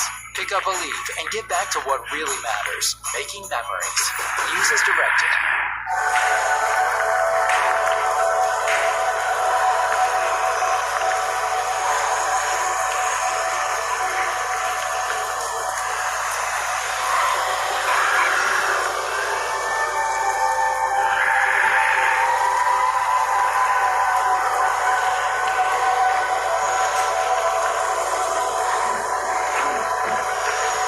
Hearing this is the Cheyenne Mountain facility overrun by the dead. This is Dr. Chris Foster recording what I believe will be my final scientific observation regarding the phenomenon that has effectively ended human civilization as we have known it for the past several thousand years.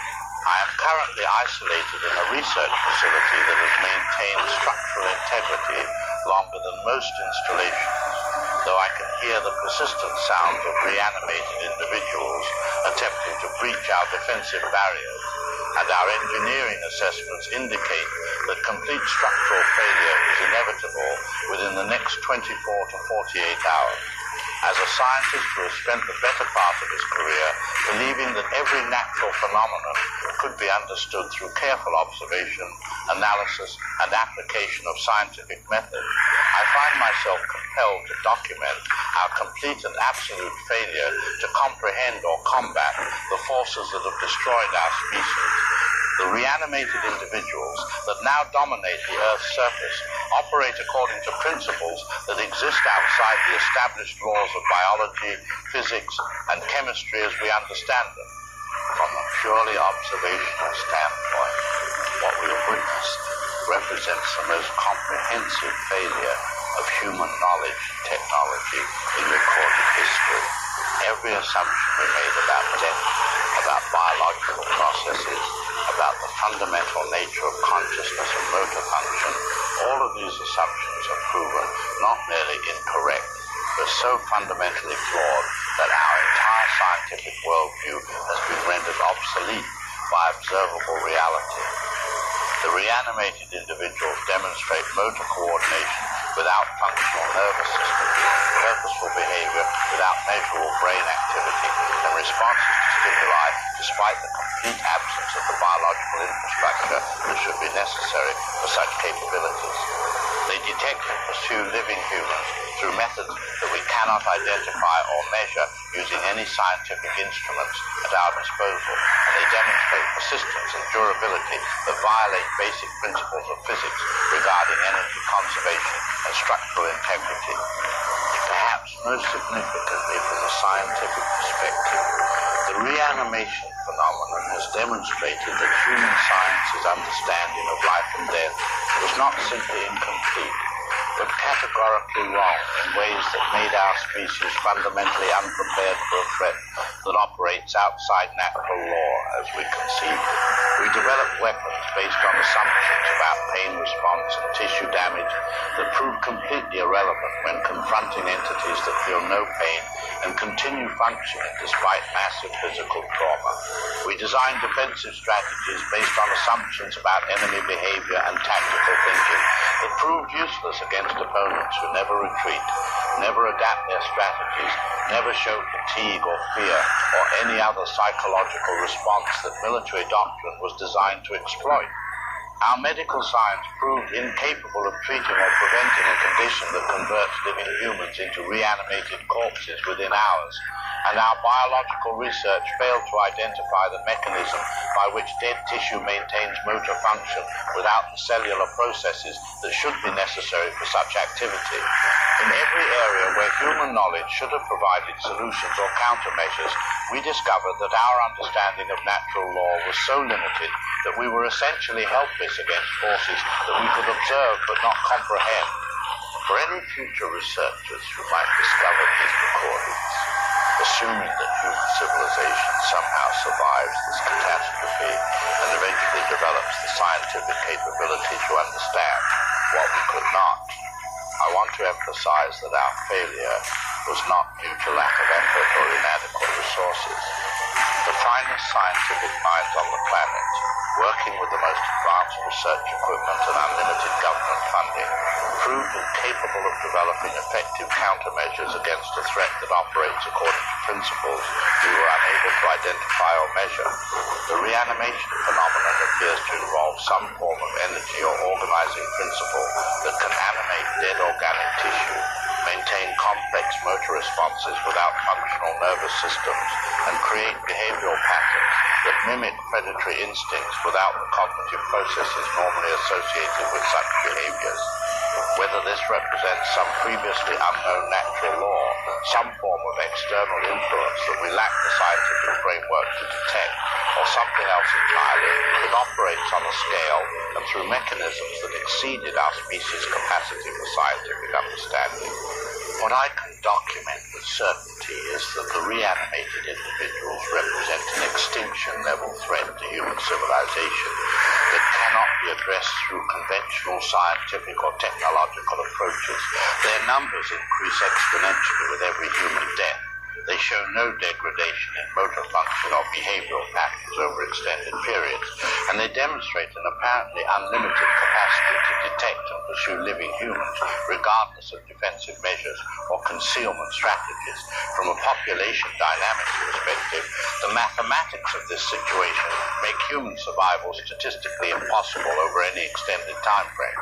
The most important observation I can record from potential future analysis is that humanity's extinction appears to result not from an external invasion or natural disaster, but from the fundamental limitations of human knowledge when confronted with phenomena that exist outside our scientific paradigm.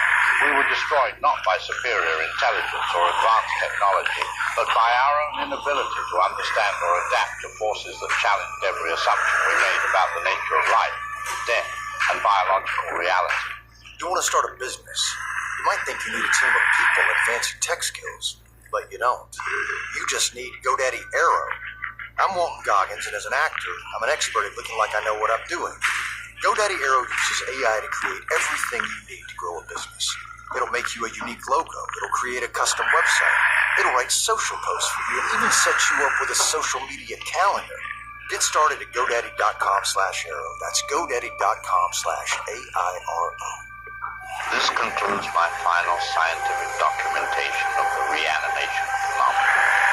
I have prepared chemical means to ensure that my death will prevent reanimation, in addition to the reanimated masses that have consumed our world.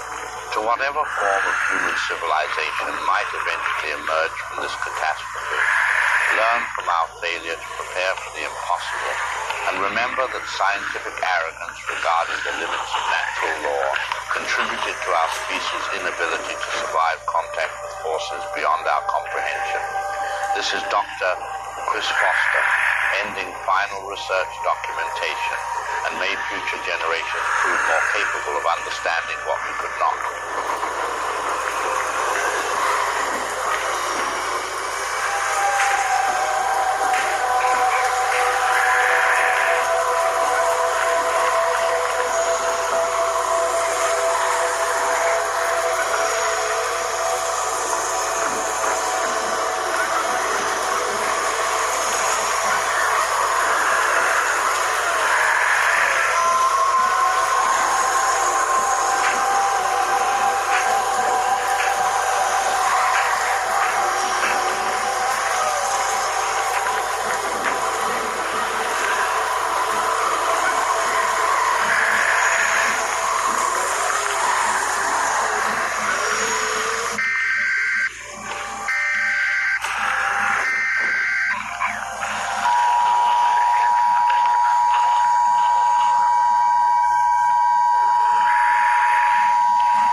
Emergency Alert United States Broadcasting System. All remaining survivors take immediate shelter. Surface areas are no longer secure. Federal government facilities have been compromised. Military resistance has ceased in all operational areas. No safe zones remain operational. All major population centers have been overrun. New York, Los Angeles, Chicago, Miami, Philadelphia, Detroit, Boston, Washington, D.C. Civilian populations in these areas are presumed lost. Do not attempt travel to any major cities. All transportation networks have collapsed. Interstate highways are impassable. All airports are non-operational. Maritime evacuation is no longer possible. Military bases have been abandoned or overrun. Emergency services have ceased operations nationwide. No medical facilities remain functional. Affected individuals cannot be stopped by conventional means. The condition spreads through any contact with infected persons. There is no cure. There is no treatment. There is no rescue coming. Federal leadership has lost contact with all surface operations. International communication has been severed. Military command structure has collapsed. No coordinated government response is possible. Survivors are advised that you are on your own. Avoid all contact with other persons. Trust no one approaching on foot. This emergency broadcast system is operating on automated protocols only. No government personnel remain to update these transmissions. All secure facilities have been compromised or abandoned. This may be the final official communication from the United States government. To any survivors still receiving this transmission, the United States of America as an organized nation no longer exists. Martial law is meaningless without law enforcement. Government authority has ceased. You must rely on your own resources for survival. Avoid populated areas. Conserve ammunition. Save the last round for yourself. Emergency broadcast system power failing. Automated system shutting down. This is the final transmission. May God help anyone still alive. End of official communications. System offline.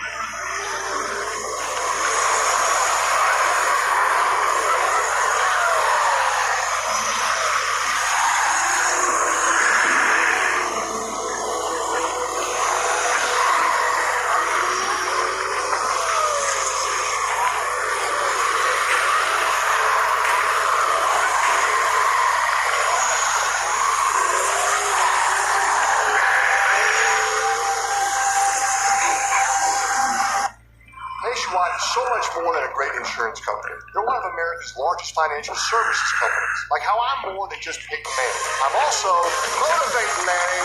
When I say insurance, you say financial services.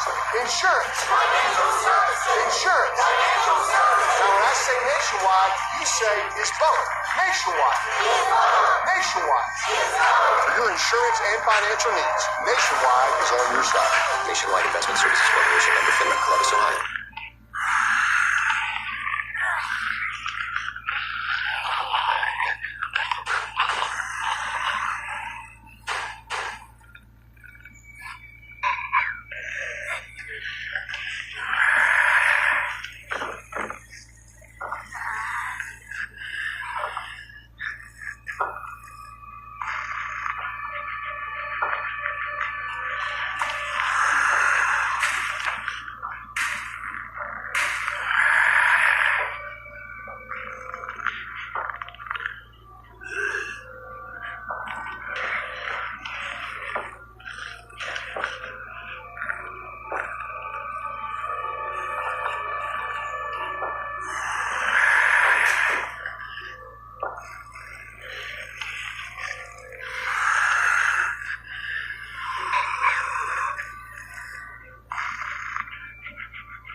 Verizon's best 5G network is expensive?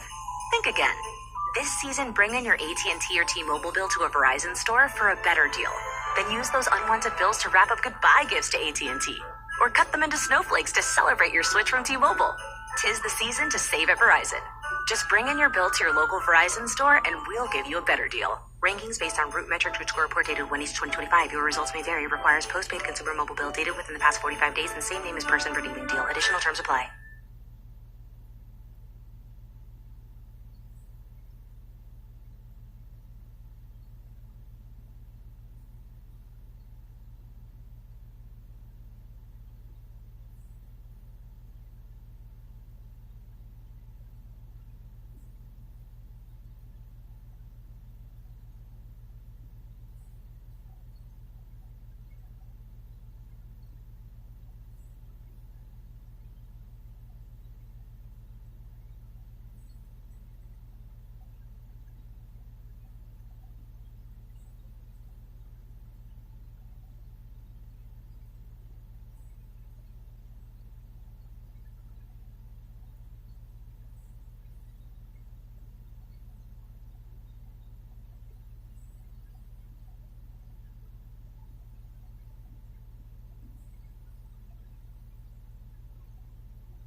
Mm-hmm.